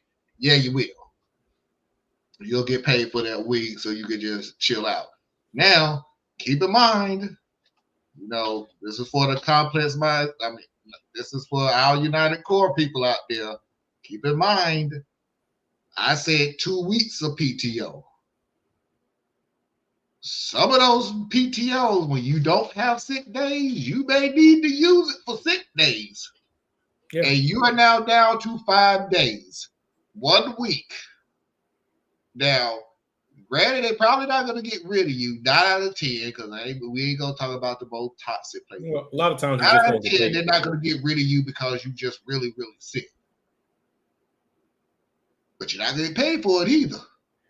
See, this is what I used to tell my team in prior roles, because my current company is much better about it. You know, so I'm very thankful for that piece. This woman over here. What happened? Go ahead. I'll have to find the noisiest food to eat right now, cause. Are you talking about? I'm talking directly about you. The noisiest food in the noisiest bag. Oh my God. Why did you just say something? You don't think we hear that? Why are you starting fights? Give love a chance. Just peace. Just leave me alone. Just leave me alone. Like yep. you was leaving me alone before. Leave me alone now. Never. Don't call me out like that. I ain't call you out like that. Yeah. Okay, I did.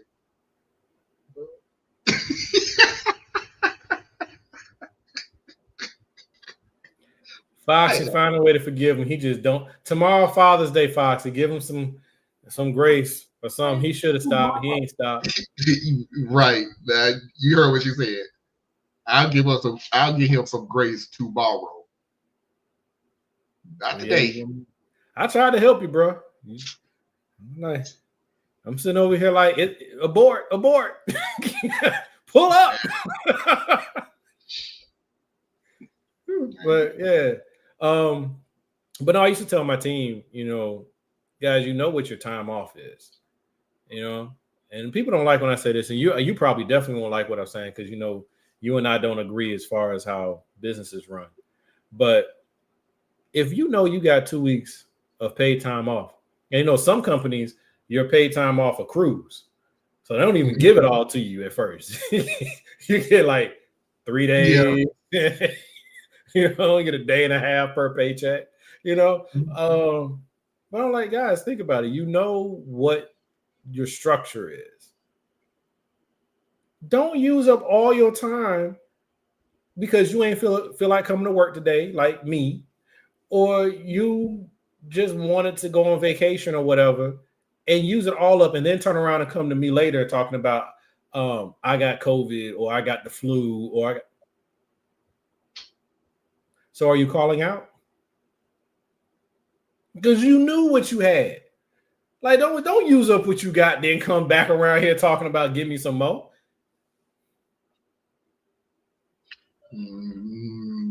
That's gonna shock you, Biz. Agree. Because I hear the whole it ain't my fault I got sick. I don't know when I'll get sick. Right. You don't know when you get sick. So maybe one of them times when you don't feel like going to work because you got drunk the night before and you didn't feel like getting up because this hangover was killing you. Think about it. One of these days you're going to be sick. The whole 3 of them days in reserves, bro. Whole 3 of them days in reserve. Let me put it to you this way, Thiz. It is not as serious, so to speak, as what when we was talking about starting a business. But PTO is the equivalent of you're betting on yourself. Like you're everything that you do with PTO, that's your decision. The company's decision stopped at this is the X amount of PTO days you gonna get. They're done. It stops right there. They didn't say you can use. They didn't say, but you have to use PTO only for vacations. You can only use PTO only when you're sick. You can use PTO whenever you want to, as long as it's there. And like I said, and even when you run out of PTO, they ain't gonna say, "Okay, well you fired, dude, because you missing too many days of work." They're gonna say, "Okay, well my check came up short. Did you work?" "No, I was sick." I'm not seeing what the issue is. You made the decision to use the PTO. You used up all your PTO. You still use more time off when you don't have PTO. I don't know what you thought was going to happen after this. And I'm not even talking like from a high and lofty part, because me personally, more often than not, I burn up all my vacation time by the end of the summer. So I know what it's like to just be through the last half of the year. Like, it's going to be a tough run. The thing about it is, and maybe I'm different, I never did. Like, I literally at the end of the year. I know, but I had management calling me going, Maul, it's November, and you got like 4 or 5 days of PTO. I've never had that problem. I've always for a while I've had this problem. I have never, and will never have that problem. Don't you worry about me. What you more likely to do is be looking for me. That's what you're gonna be doing. You're gonna be looking for me. My stomach hurt. I ain't going to work, man. You better drop some Pepto and get whatever. No, there's nothing that a job can say to me that is more important than my physical comfort. Sorry. So my job is to make sure I don't abuse my time off allowance. That's it. What you say, Foxy? Millennials, they don't want to work, period. They just like, what work? What is that? That means I gotta get out of bed? Some, I ain't gonna all say all of them, but millennials, they don't. I couldn't hear. Millennials don't want to work. Well, I'm not even a millennial. I'm definitely a Gen Xer. Yeah. But bro, you said you remind them of it. But no, because my thing's like this. I really appreciate the millennials, to be honest with you, because they got it right on some respects. Other respects they don't. But on this one, they're right. Like, what do you owe your job? The only thing you owe your job is that when you come to work, that you get the work done and you operate in a professional, consistent manner. That's what you owe your job. If you get sick, your job ain't coming to see about you.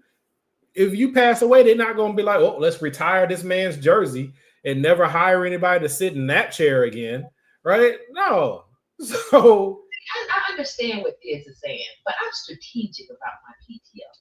I'm not gonna. I got a cold. I'm still gonna go to work because I already planned out what I'm gonna do with every single PTO day. Right.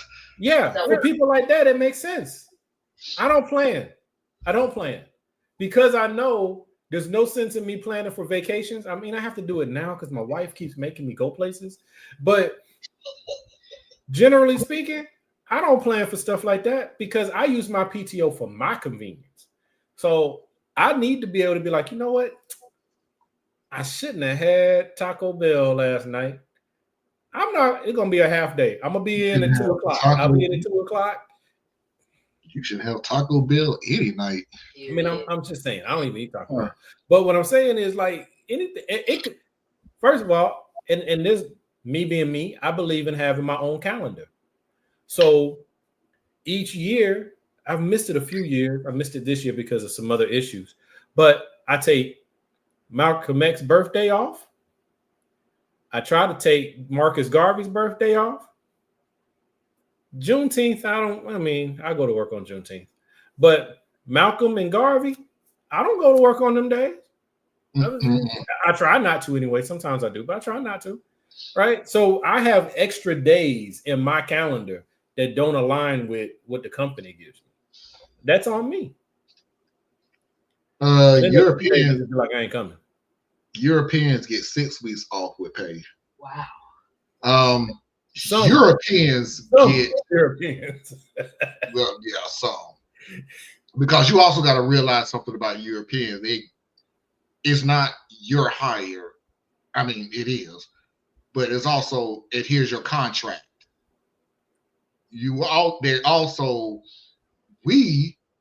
Here's my 2 weeks notice that I'm leaving. Theirs is 3 months. Even after they fire, they get 3 months before. Well, this is you're fired. You got 3 months to work here before. It's like, these are socialist policies because what's really they're getting are government or state benefits that are underwritten or supported by the company. The company themselves are not actually doing these things because the company couldn't afford to do this, right? But the companies pay in for these programs. We can't have that here because of racism, right? So it's like, so long as there's a question of who gets the benefits, you can't have that kind of a social safety net. Look at it right now. They're punishing people just for being poor right now. They don't care what color you are. They're punishing you just for being poor. That would never fly out there. But then there's other counts. There's other pieces to it too, right? Because over there in Europe, they constantly striking and throwing a fit because somebody interrupted their tea time. So no perfect solutions. But so long as you got the race issue here in America, we got a lot of ways to go. What about the Asian, like China? They have that. yeah. I think the Asian community does it. Well, no, China, because I don't think Japan do. They have nap time. Oh, yeah, they work their butts to death. Never mind. They do. They got entire cities dedicated to particular companies. Like they don't. Come on. And Japan, love you, Japan. Cool place. Want to visit you one day. Not gonna lie. But bruh, like Thea said, when you got a school that's dedicated to a corporation, like you go to this school because you want to work for this company, not college. I'm not talking about college. I know colleges do that. Funny enough, high schools is corporated with this company and they dedicated to this school because they know. I'm like, funny enough, depending how it's done, I'm not actually opposed to that. I am shocked by it. It's cool. The problem I would have with it is that I don't think there's a way to avoid from it creating a caste system. So the only problem that I would have with it is, be honest with you, is I'm talking high school. I don't think it goes all the way to junior high. I could be wrong. But I know high school is dedicated to a corporation. You think the kid is making that decision? But we talk about high school. The kid is not making that choice of this is the high school that I want to go to because this is the corporation that I want to work. Who gives the kid a choice anyway? We don't give the kid a choice here. Give him a choice on some extent. This is where you go to school. Your house is here. You going to school there. Unless your parents here. Yeah, that's what I'm saying. Like, our system ain't any better. I actually think, like, if it was up to me, when you go into middle school, so I like this. I'll drop my what I was going to say. I'm going to talk about the 3-day work week. So I have never seen the 3-day work week. I've seen the 4-day work week. There's people who have been playing around with it. 3-day, 4-day, whatever.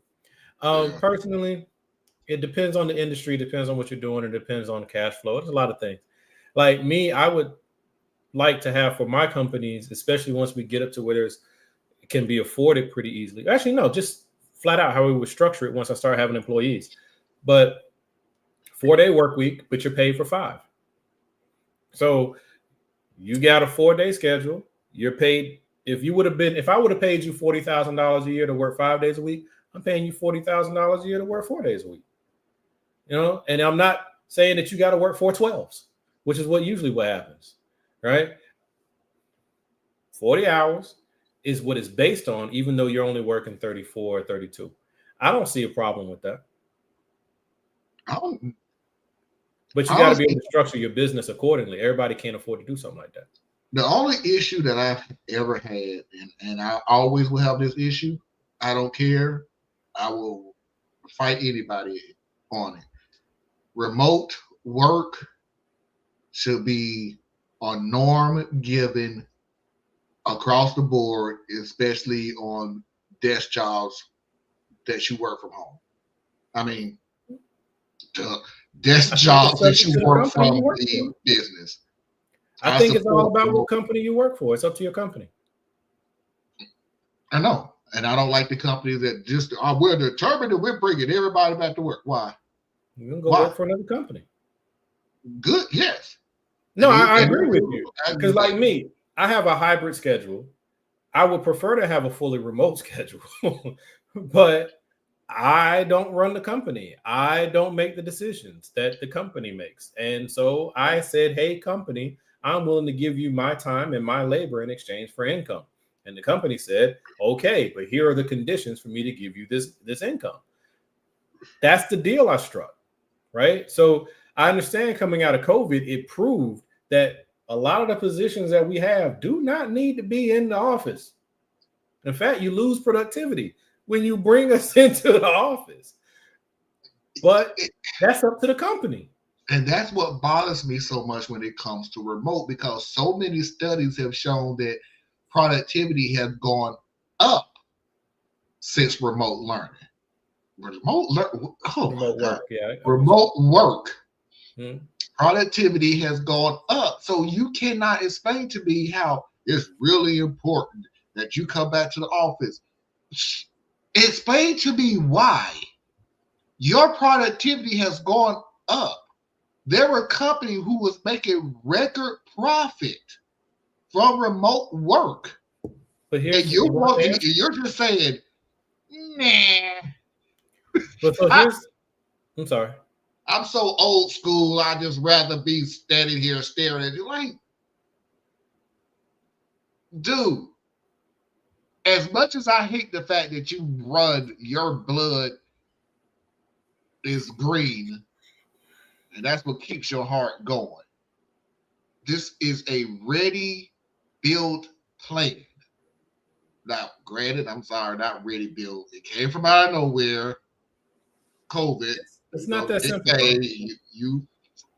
But it was proven that it works. And you just, what's your reasoning for saying that I need everybody to come into the office? I know the reason, but I hear you out there. I know the reason. Well, there's a couple reasons. All right. So first I'll go with the easy one. The easy one is that, like you said, you got old school people who, what's the point of me being in leadership if I can't see the people I'm leading? Right. Right next to that are the ones who, if I don't see you, I don't feel like I have an attachment to you. So I don't know how to reward or recognize you. So you get passed over for promotions. Those are the easy ones to get at. Those are the ones everybody likes to focus on because they're the easiest ones to demonize. But then there's other things, like a company oftentimes has a lot of infrastructure that it has to have, right? So it has to have servers. It has to have different technology situations. So they got to house it somewhere. Well, if I got to house it somewhere, I might as well house some staff there too, right? So that's another one. Another one is that large companies, which is really the ones I think people are most frustrated with, they get incentives and tax breaks for hiring people and employing people, right? So hiring and employing people who work remote, they're not going to get the tax benefits because the government's not going to give them to you, because the reason the government's giving them to you is because they want you located in a spot where your employees aid that local economy. So they go to lunch, they go to meetings, they have outings, all of those things. That's why all these businesses are all clustered together in these areas. So when we all go home to work, we're not going out like that. And things get much more diffuse. So that was another one, right? And then you got the situation where, especially for a publicly traded company, they're always dialing for dollars and begging for money, right? They got the stockholders and stuff. So when they go to their shareholders meetings, the shareholders like to come to the building and they like to come to the campus and see how nice the building is and see how happy the employees are and see people busily working at their little computers.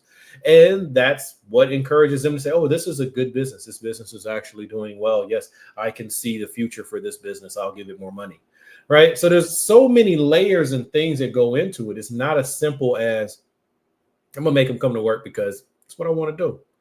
Now, personally, I think that certain roles for certain companies, it shouldn't even be a question. let them be remote. You're not gaining or losing much, right? Like your IT team, do they really need to be in the building? Like they do their whole life at a computer and don't talk to nobody, you know? But it's just not that simple when you're talking about a large company, because now what? You're going to let this department, and this department work remote, but you're going to make all the rest of them come in? Now you got a morale issue.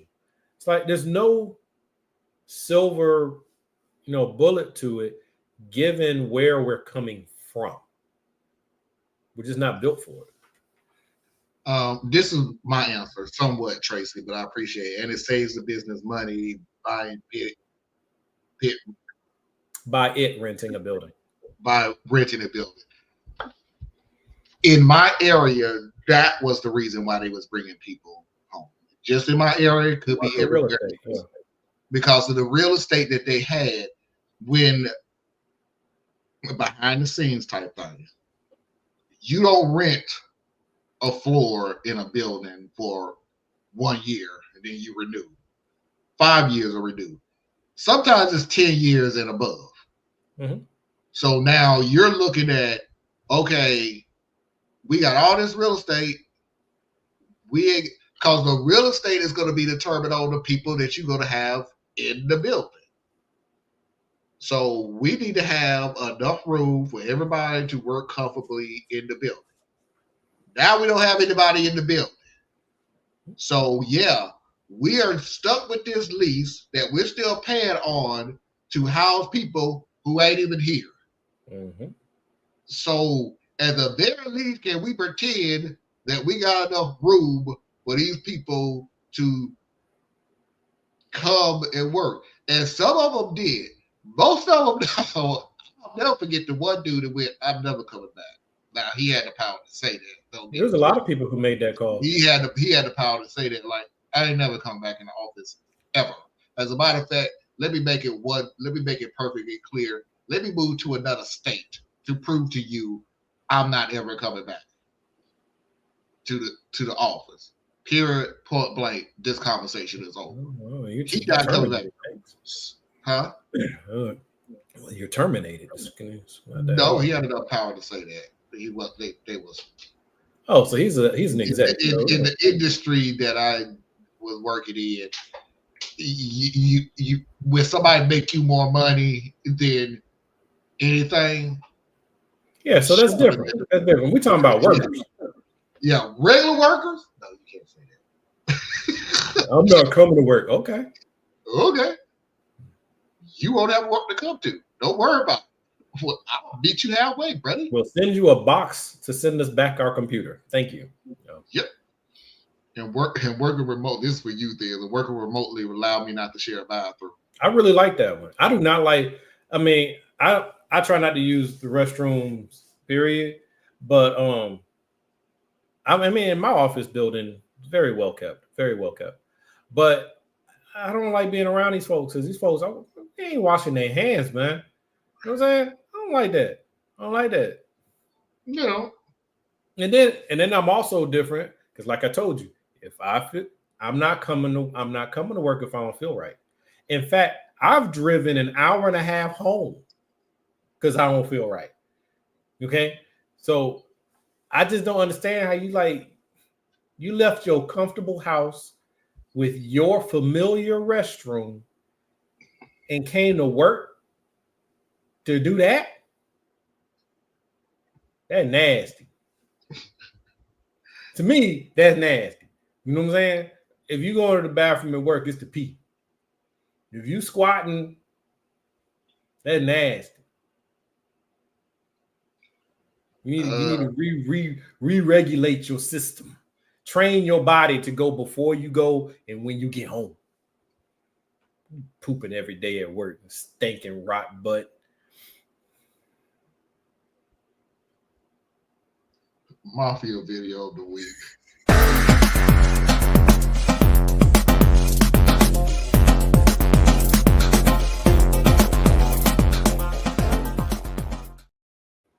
I cut you off for a reason, Theo, because you keep talking about nasty. Just let you know that this is a video from Tracy, so please prepare yourself. you know how Tracy is. Love her to death, but she just picked some videos. It's just like, anyway, barbecue and foot massage. Jones barbecue and foot massage. Jones barbecue and foot massage. Better come down here, get some of this shit. You like to eat? America loves to eat. So why not open up somewhere America can sit down, enjoy a meal, and get their feet rubbed? We'll fry anything you want for $5.99. As long as it's friable or edible, we gonna make it deliciable. We will fry parts of the chicken you didn't even know was friable. The beak, the feathers, we'll fry candy bars. All that European stuff that you don't really normally eat, we'll bring it down here and fry it for you. Ask McDonald's to fry something other than what they normally fry. Guess what you're gonna get? Nothing. If it fit through the dough, I'll put it in the fryer. Hell, this is a dinosaur. All our meats are gently tenderized to their optimum deliciousness. We got fine dinosaur meats. Take my money. Why is it always this 1998 text on these videos? It's like either somebody really put the work in to give you that retro feel. To make it look like it's 19. You know what I'm saying? Like it's like a 95 special type thing. But the joke is so relevant for today. You know, like this is what somebody would do. They would make a commercial like this just to be funny, right? Just to throw it on TikTok. So I don't know, man. It looks like it's old enough that it was done on VHS quality recording. But they're doing some magical things with the internet nowadays.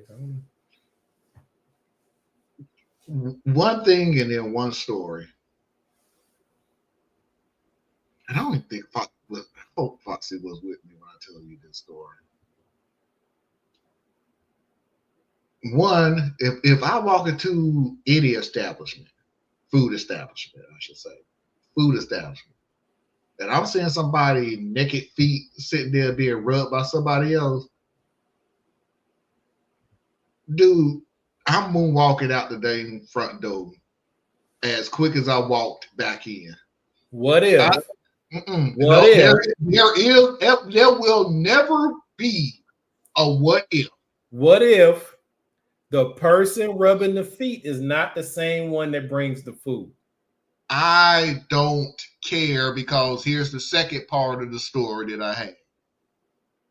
We went somewhere to a restaurant or somewhere. It may have been a little rinky-dink Waffle House. And it may have been the same place, or it may have been two different Waffle House. Sorry, Waffle House. All of y'all ain't as good as y'all. As, you know, the good ones. Check your places. One of the Waffle Houses had a dog that we could hear barking in the back, just barking their head off. Nope, I'm out. Second place, I don't even know if it was a Waffle House or just a plain place, but wherever it was a eat here and get your hair done type place, because there was this girl in the back just corn rolling the hell out of this girl's hair in the back. I'm out. That's somebody who's just trying to make their business flow, man. They a startup trying to make it happen. Flow your ass home then. Don't flow your ass to a ew. Like you ain't never seen a hot plate at the barbershop. No, literally no. Wow. Okay, I've never seen a hot plate at the barbershop. Huh?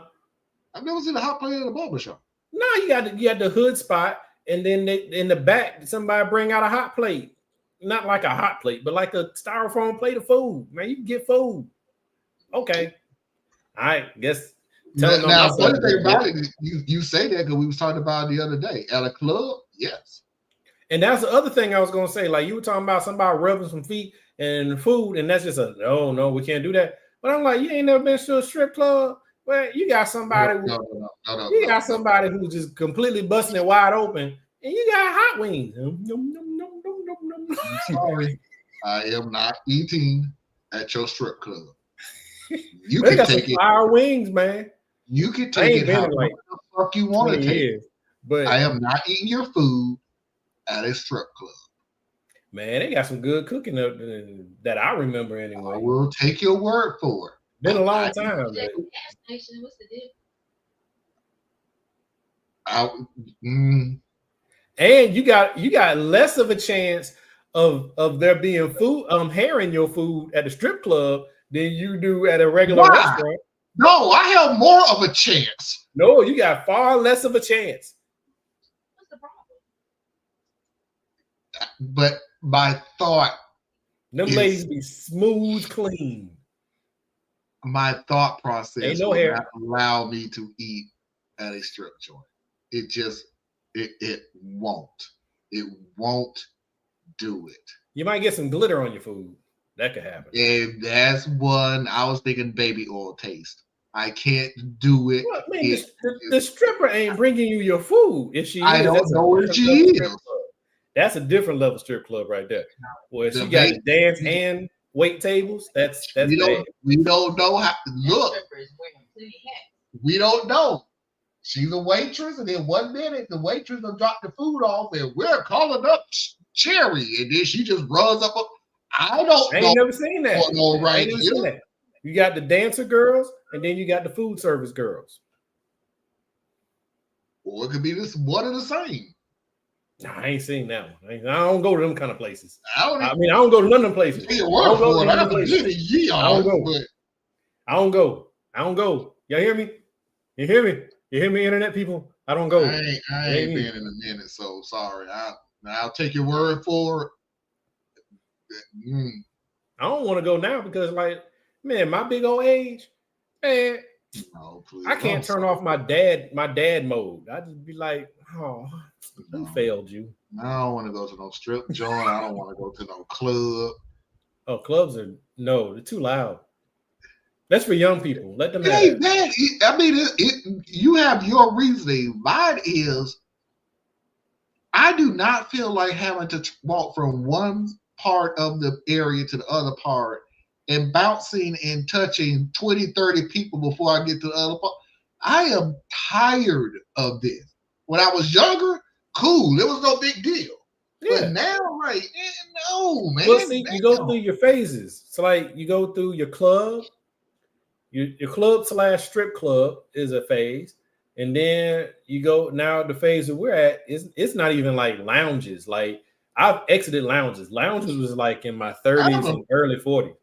Now it's more like, can I just get a social club? Can I get somewhere where I can go in and can watch TV and other people are watching TV with me, and we might strike up a conversation and I'm listening to old music from like Donnell Jones playing in the background. Like, I don't need all that loud bass and all that. I don't even know if that would bother me, lounges. A jazz lounge, like, tables. Well, there's jazz lounges, there's cigar lounges, and then there's just like the grown and sexy lounges where like they play more like 90s and early 2000s R&B type stuff. I can do lounges because you're literally telling me I'm going someplace to sit down, enjoy company, and listen to some music. I can do that. A club that's, you're right, Thea, bumping loud music that, tear my eardrums out while I have to walk through this horde of people. Please tell me why would I want to do everybody in there sweaty and hot. Right. And it was at one point where the sweat was so bad. I'm not lying there. Where the sweat was so bad, it was dripping off the ceiling. So it was falling on the floor. So, oh yeah. Yep. I wouldn't be in that. I can't be in that type of establishment. What about a car shop and eatery? That's actually a smart combination, Tracy. You take your car in for service or whatever, and then you step right over here and there's a diner. That would be great because you're already stuck, like you're trapped, man. These people have your car for 2 hours. Talking about, you're going to wait or you're going to drop it off. You got my car. Where am I go? I'll be the first to let you know. I'm dropping this off. I got somebody to take me home. I'm not waiting. I dropped my car off to get updated. I'm not picking on them at all when I say this. Really, I'm not. Because you gotta do what you gotta do. I get that. you do what you gotta do. If that's your only vehicle too, you do what you gotta do. But man, I dropped that vehicle off, and here's the keys, and Foxy was gonna drive me back. And the people was in the waiting room, and they looked at like the most miserable individuals I have ever seen. I mean, I'm used to people being on their phone and doing something. It was like one dude was just like, there's only so much Candy Crush you can do. Spot, and I'm like, bruh, no. Your battery started to run down, or you didn't charge it enough before you left the house, or you don't have your headphones, so you can't do nothing anyway. It's horrible. And then, like, I got 3 cars, 2 drivers, 3 cars. Guess what? I still got to go by myself because odds of me and Tiffany being in the same place at the same time to where she can like go with me, very slim. They're very slim. So I'll be waiting. Yeah, usually I'll be waiting because it's too far away for me to catch an Uber, because I'm not gonna catch an Uber or a Lyft and spend $40 on top of what I'm spending to get my car fixed. I'm not. I had to get the upgrade. It was, I don't even want to know how much that would have cost. You know, I can't remember offhand where it was, but it was nowhere near where I live. When you say the upgrade, you talking about like your entertainment center? No, not an upgrade. Recall. Sorry, there you go. Oh, okay. But I had to do the recall, and I'm dropping this off, bro, because you listed off a lot of stuff. So. Yeah, if I know it's gonna be like that, I'll do the overnight drop off, so that way, you know, Tiffany can like work with me to drop it off. Yeah, it really did not take long. It was kind of cool. I was like, but yeah, I don't know. Oh, wait a minute, I told the story completely wrong, dude. I didn't see them when I dropped the car off because I dropped it off at night. They had a little drop box where you drop your keys in, you park the car. Yeah, that's what I prefer to do. But when I went to pick it up, that's when I saw the misery. Because those are the people that were waiting. It's a miserable place, man. That was the only place more miserable than those lobbies are like ERs. Yeah, agreed. Foxy, but I like Tracy's idea about the car shop and the eatery. That's smart. Yeah, it was in 2 different buildings. No, it's just separated. Like think of a Pet Boys. Think of a Pet Boys and a Waffle House. They share the same structure. It's just you walk in this door to go to the diner and walk through this door to go to the shop. It's almost like a truck stop. Like a truck stop. There you go. I could do that. Just can't do. I just have this thing about eating food at a gas station. Can't do strippers and chicken. Foxy's videos of the week.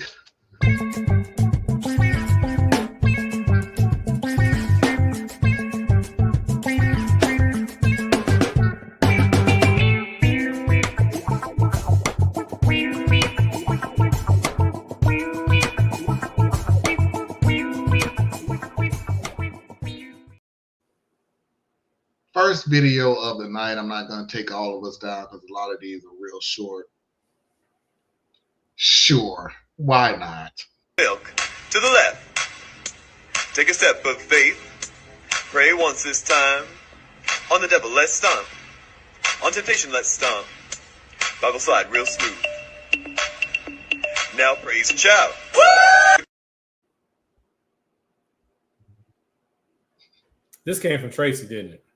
Nope. It came from Foxy.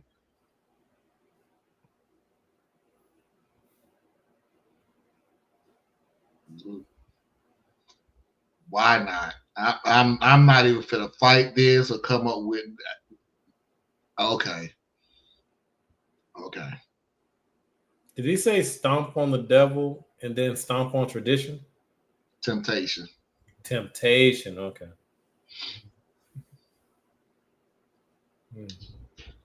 I told you, you get to a point of being in this country, being a black man,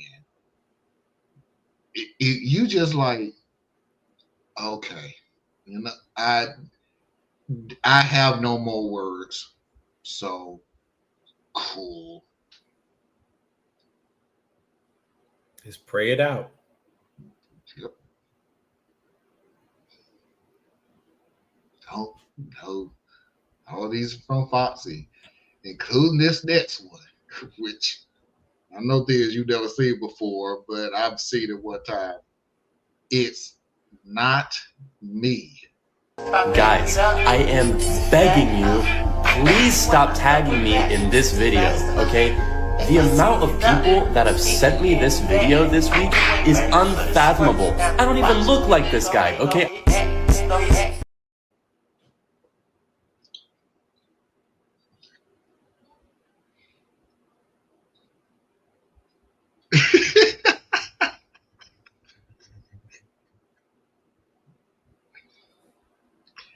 You will be amazed at the TikTok videos that go viral. It's like this one deserved to go viral. This was something different. This was like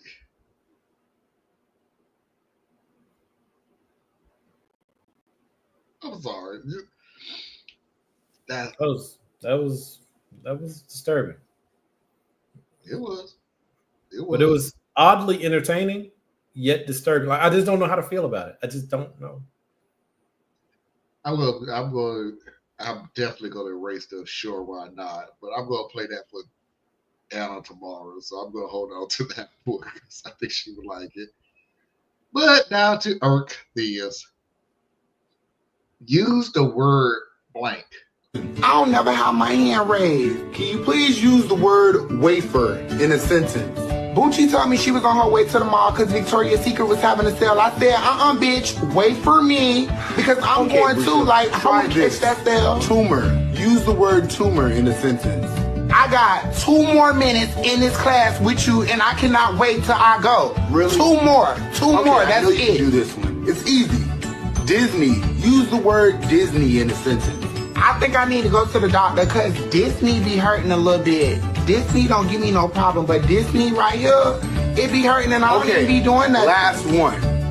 Israel. This girl asked, can she touch my eye? I said, bitch. Check out this hang time. It's real. What you need to touch it for? It's real. Why do I put up with this? Why? Well, stop calling on me then.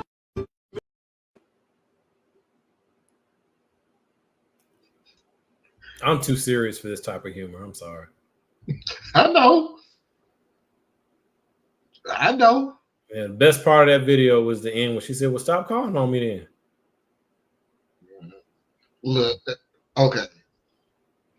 I know it's a skit and everything like that. I get it. So I'll put a little reality into it. Why do I put up with this? What? Because it's your job.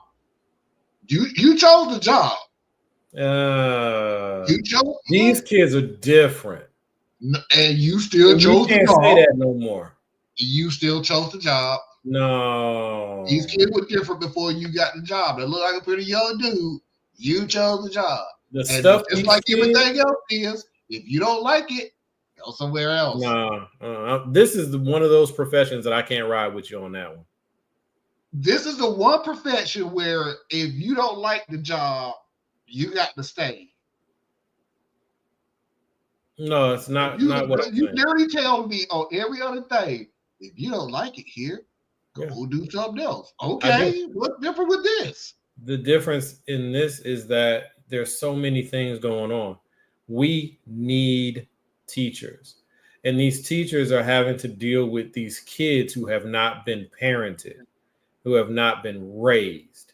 So the things that these teachers deal with in these classrooms is bananas. But the solution can't be just quit because we're running out of teachers. We are in an epidemic right now where we are losing teachers like crazy. They're not coming back for the next school year, right? So that's why, this is just because this is in my wheelhouse, right? Like education is what I'm passionate about. So it's like, I don't like making our children and aspects of our culture the butt of the joke even though there's a part of me that's like, well, there's also self-deprecating humor where like if this joke is meant for within our community, then I guess, yeah, because we pick on different dialects and stuff like that. But the way it's done to me is in such poor taste that it's just basically just picking on how we talk, you know, and I don't find that humorous. And then when we go into the more serious part, so I'm like, well, you know, if you don't like the job, then quit. Okay. How long is that answer going to work when the problem isn't the teacher? The problem is the structure and the children. So if the solution is then quit, where does that lead us? Right? If you don't like working at McDonald's, then quit. You can go work at Burger King. You don't like working for IBM, then quit. You can go work for NVIDIA. You don't like working at the school, then quit. Who's coming in that classroom? So it's like, that's why I was saying like this is one of those few places that solution to me is an irresponsible solution because it's literally the foundation of our entire society and our communities.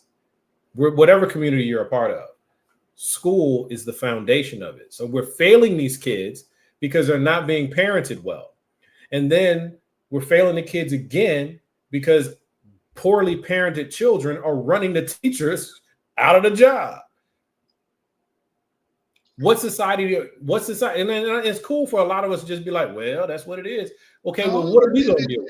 The person who's going to break in your car when you go to sleep at night, the person who's going to bust up in your house, the person that's going to steal everything that you try to have delivered to your house, that's that kid that didn't get taught nothing and we ain't got no teachers for him. The problem that I have with what you're saying is because my mom was a school teacher for 20 years. What years? In the 80s, right?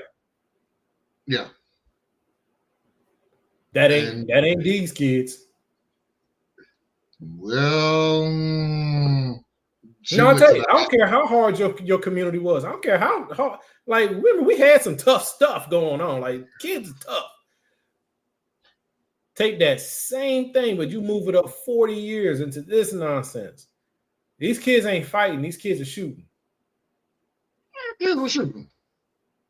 Let's not pretend that type of shooting is what we dealing with today. I literally have told you and everybody else 100 times, do not equate getting information quicker compared to it's different. I agree. Let me finish. You got information the night of the situation. I didn't mean to make that rhyme, but it did. You got the information the night of the situation. We got the information the day after. Doesn't mean the situation didn't happen.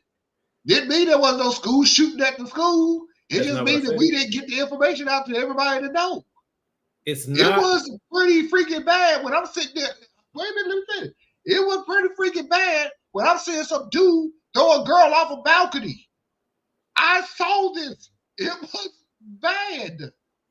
It was terrible.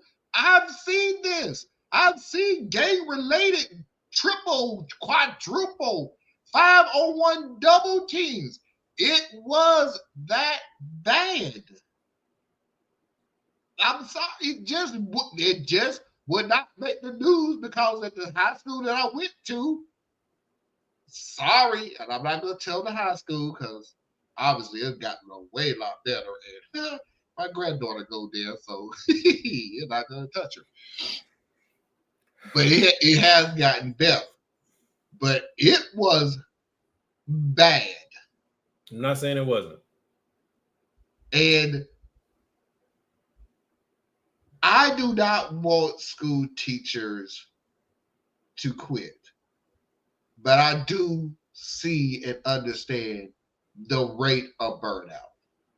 Like, I do not want to see teachers who can take on a parental what's the word is? Responsibility, parental responsibility. But now they have to, because parents refuse to discipline their child, and now they're sending their kids to school not because they really care about their education. They're sending kids to school because it's a great babysitter. They hate the summer because now these bad kids that they don't raise have to be in their house for the next 3 months. And I don't want to see you as much as I can. And I don't want to feed you as much as I can, because when the school year was here, I only had to feed you once. Now I got to feed you 3 times. And I'm talking about the bad kids. Don't get it twisted. The ones who just don't have it, I'm not talking about y'all. But believe me, there's a lot of y'all out there. The pandemic really was bad for y'all. Because it's like, baby, I want to feed you. I really do. And there were times when I was sacrificing my meals and giving it to you. But now I don't even have the money to do that. I'm not talking about y'all. But the ones that the most neglectful parents, you know who you are. I've seen you. You know who you are. Now, I've been out of the game, but I grew up with y'all. I grew up with you. The most neglectful individual parents I have ever met in my life. I don't like you. I really don't. And then you take these little helligans and release them on the world. And the first people that you want to shame are the schools, because you want them to do your job. You just said they should just quit. I said they have the right to quit. I said they can quit. But I was going off of what you were saying with other companies, though. Yeah. You don't like it, you can quit. You like it, you can quit. You like it, you can quit. So I was going off of that. Like, you don't like it, you can quit. Fair enough. But I see your point of it's different from quitting McDonald's, because ain't nobody get no burger, than teaching this child so they don't go the same route. And the pushback I was given wasn't about do bad things happen. Of course they do. And wherever you find concentrated poverty, you're going to find more concentrated issues that are related to poverty. That's always been a constant and a steady thing. But what I'm talking about is scale, bro. This is way worse than it was in the 80s and the 90s, mainly because the rot has spread across the whole system. Like, you can go in the suburbs, these kids ain't learning nothing. You can go in the hood, they ain't learning nothing. You can go in the city, they ain't learning nothing. You can go in the country, they ain't learning nothing. We have a social ill that has expanded past when you just used to have problem pockets, is what I'm getting at. You know what I'm saying? We've always had a hard time keeping teachers in some of the worst schools, because it's really hard to keep a kid engaged when the kid has, like, they look around them and they're like, I got this dude over here who got a high school diploma. I got this dude over here who's got a college degree, and they both strung out buying dope from me. Right? Like, how do you tell that kid to graduate? you also have the same kid, and I'm piggybacking off of what you're saying. I know a whole bunch of kids that graduated from this high school. They ain't done good. So you telling me to graduate and get a degree, get a diploma? Right. What that mean? But those are usually in communities where the opportunities are not there to match. So they finish school, whether they drop out or they graduate out, but they don't have opportunities. So if you couldn't afford to go to college and get away, then you either went to the military or you ain't doing so hot, because there's only so many jobs that can absorb you, right? And so it's hard to encourage a young person that doesn't see an opportunity in front of them. That's that. But I'm saying you take that lack of I don't know, opportunity is the word I'm going to land on, but it's not the right word. But you spread that across the whole country now. Like I bump into these kids all the time, and the word I'll use for them is lost. But they have no vision. The kids who have a vision got a vision, right? You're always going to have them, right? The ones either were raised in such a way, or they're the ones who would just have that energy, that engine inside of them. But it's never been popular to be smart, but now it's popular to be dumb, right? Like when we were coming up, every generation has this. Every generation has this because lazy is easier than hard work, right? So it was better to pretend. If you were a smart kid, you pretended like you weren't as smart, right? But you didn't pretend to be dumb. You just pretended not to be a nerd, even though you were a nerd, right? Now these kids, you are popular because you're dumb. Like, but it depends on what your definition of dumb is, because I had this conversation with my daughter. It is, to me, it's stupid. Sorry, don't like using that word, but it is. It's stupid. When you say dumb, we're thinking education. You know, everything. I'm thinking social skills. I'm thinking reading, writing, and math. Right. But when they say dumb, it's like, I don't need to know, when Christopher Columbus came over. I don't need to know when the Civil War happened, the Revolutionary War happened, and everything else. But I can tell you what's going on with the P. Diddy case that's going on right now. I can tell you what's going on with Beyonce. And in their mind, they're thinking they're the smartest person working on the face of the earth because they know all the entertainment information, know the mankind. And all entertainment is a distraction and an escape. That's what it is. We need entertainment because it lets us escape all the other heavy stuff that we deal with. That's why you had the Colosseums back in the day. That's why you had, the gladiator fight. Like, we need entertainment. That's cool. But my thing is, they are at a point where we society-wise, we're at a point where you actually get clout for not being intelligent. You can tell me what you heard about the Diddy thing, but you can't write a paragraph.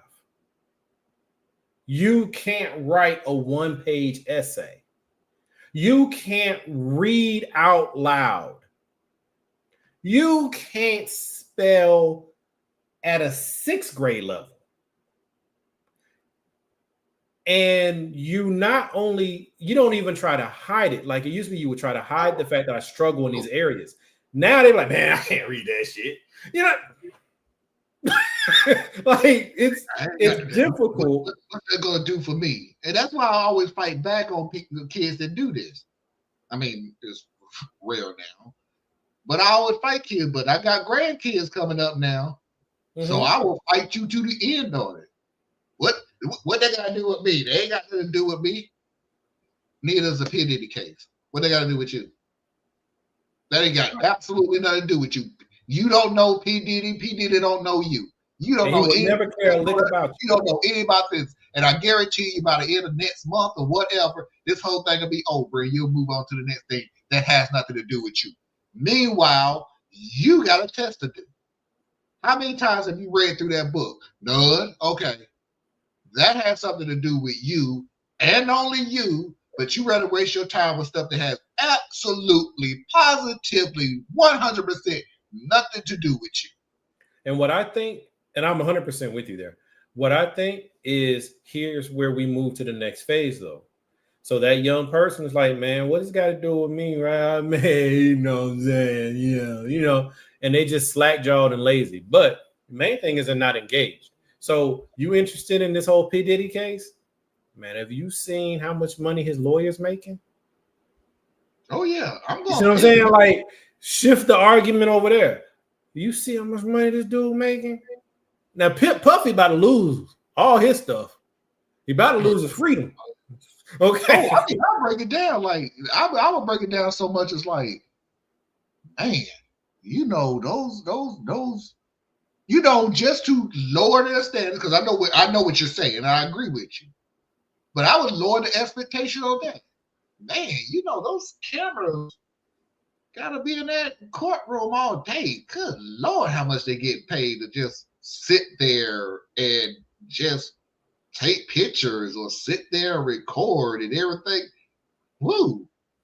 And you know, sorry, kids, you know, boy, you make a lot of money just sitting there taking pictures. Yeah, you gotta pay. You get paid to sit there and take pictures. Or they get paid for editing the video that comes off of that stuff. You know what I'm saying? Like, that's the part that we have to reinvent education, in my opinion. What we've been living with is a model that was built in the 50s and the 60s. We have to change with the times. And that means don't just expect kids to learn for the sake of learning, because everything's broken down around them. They have a lot more information than we did. That's one, but they don't know how to use any of it. And then they don't have the same parenting structure, because we're in that phase of like that really kind of hands-off kind of parenting that's going on. One day it'll snap back. It'll probably be your grandchildren or my children that help usher the next round, because it always goes in circles. But right where we are right now, though, we got to be more creative. We got to start educating these people based on what 10 years, 30 years is going to need.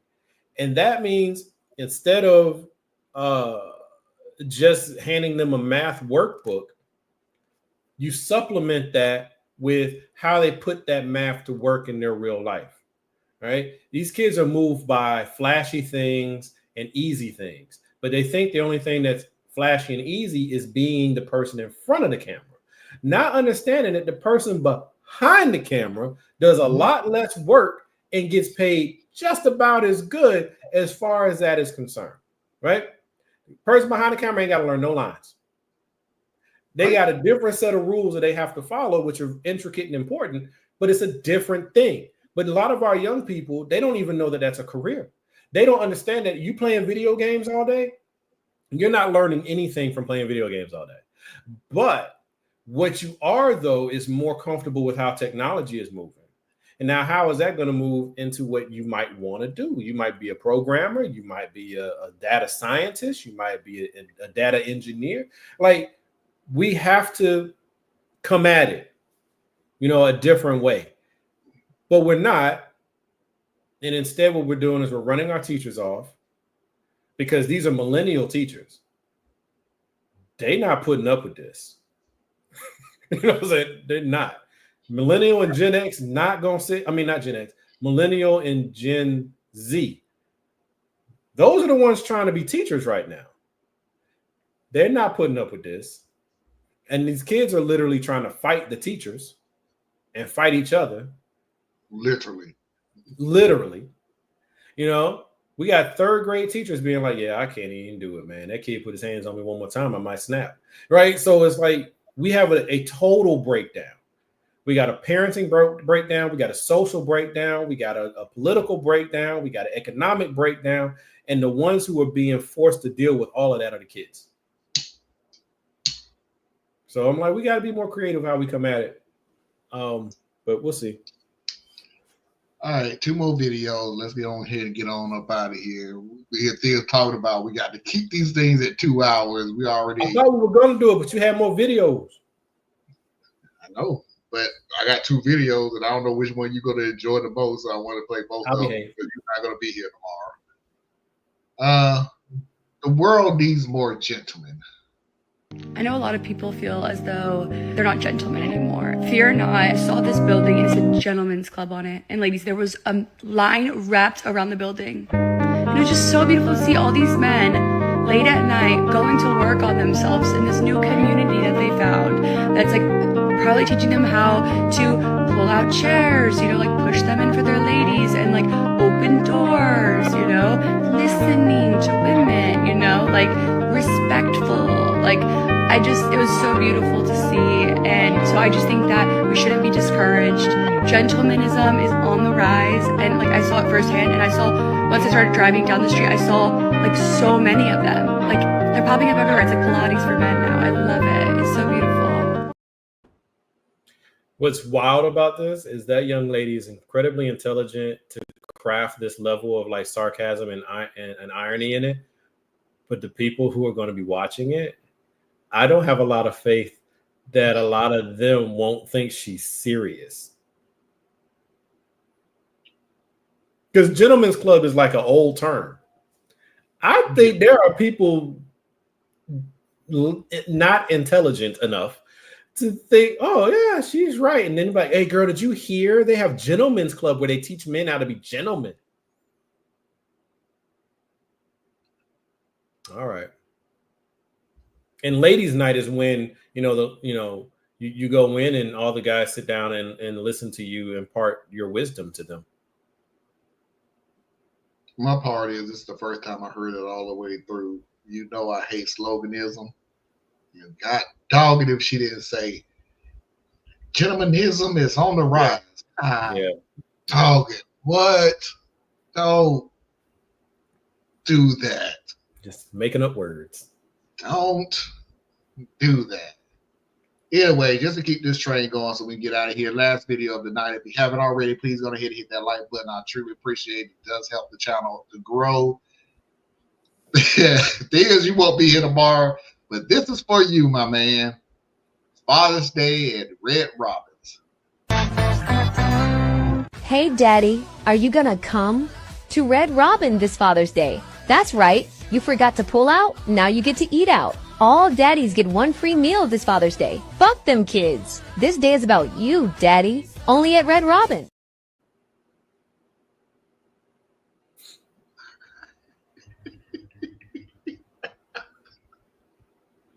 And my brain did not process properly when she said you didn't pull out, now you get to eat out.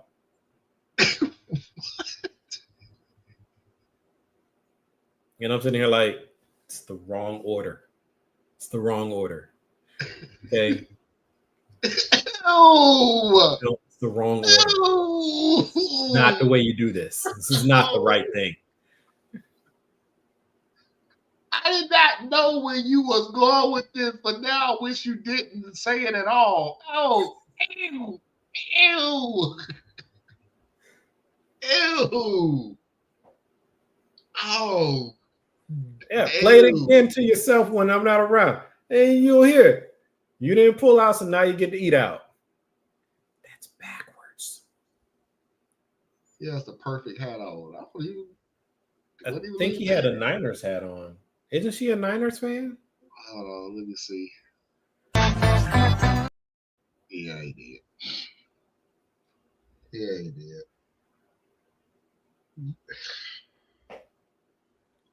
You nasty. You nasty.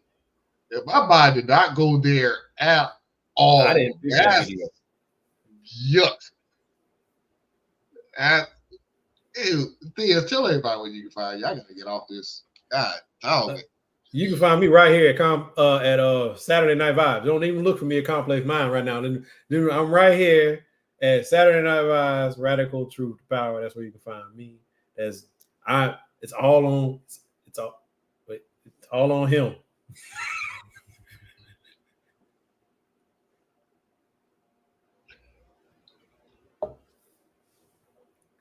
The owners and operators of Radical Truth to Power, aka Saturday Night Vibe, do not take responsibilities for anything that's said on this show. Viewer discretion advised. Radical Truth to Power tomorrow at 8 p.m. Eastern Standard Time, when we will get into the Israel-Iran war and the state senators who were killed, basically. The state house. The state house. She was murdered and her husband. And then the state senator and his wife were they're still hospitalized. Yeah, but they're still alive as far as I'm aware. But we will talk. We'll get into a deep dive with that tomorrow. Ladies and gentlemen, boys and girls, children of all ages, non-conforming individuals, and of course, I'm assuming you're LGBTQ. I appreciate Theas. We will see Anna tomorrow. We may not see Theas tomorrow. I'll send him the link anyway. You can drop in anytime. But until next time, we will see you when we see you. Peace. Father's Day to all the dads out there and all the favorite uncles that are doing the thing. If you're not raising your kids, I'm not talking to you. Definitely not talking to you. Go jump off a cliff. Okay.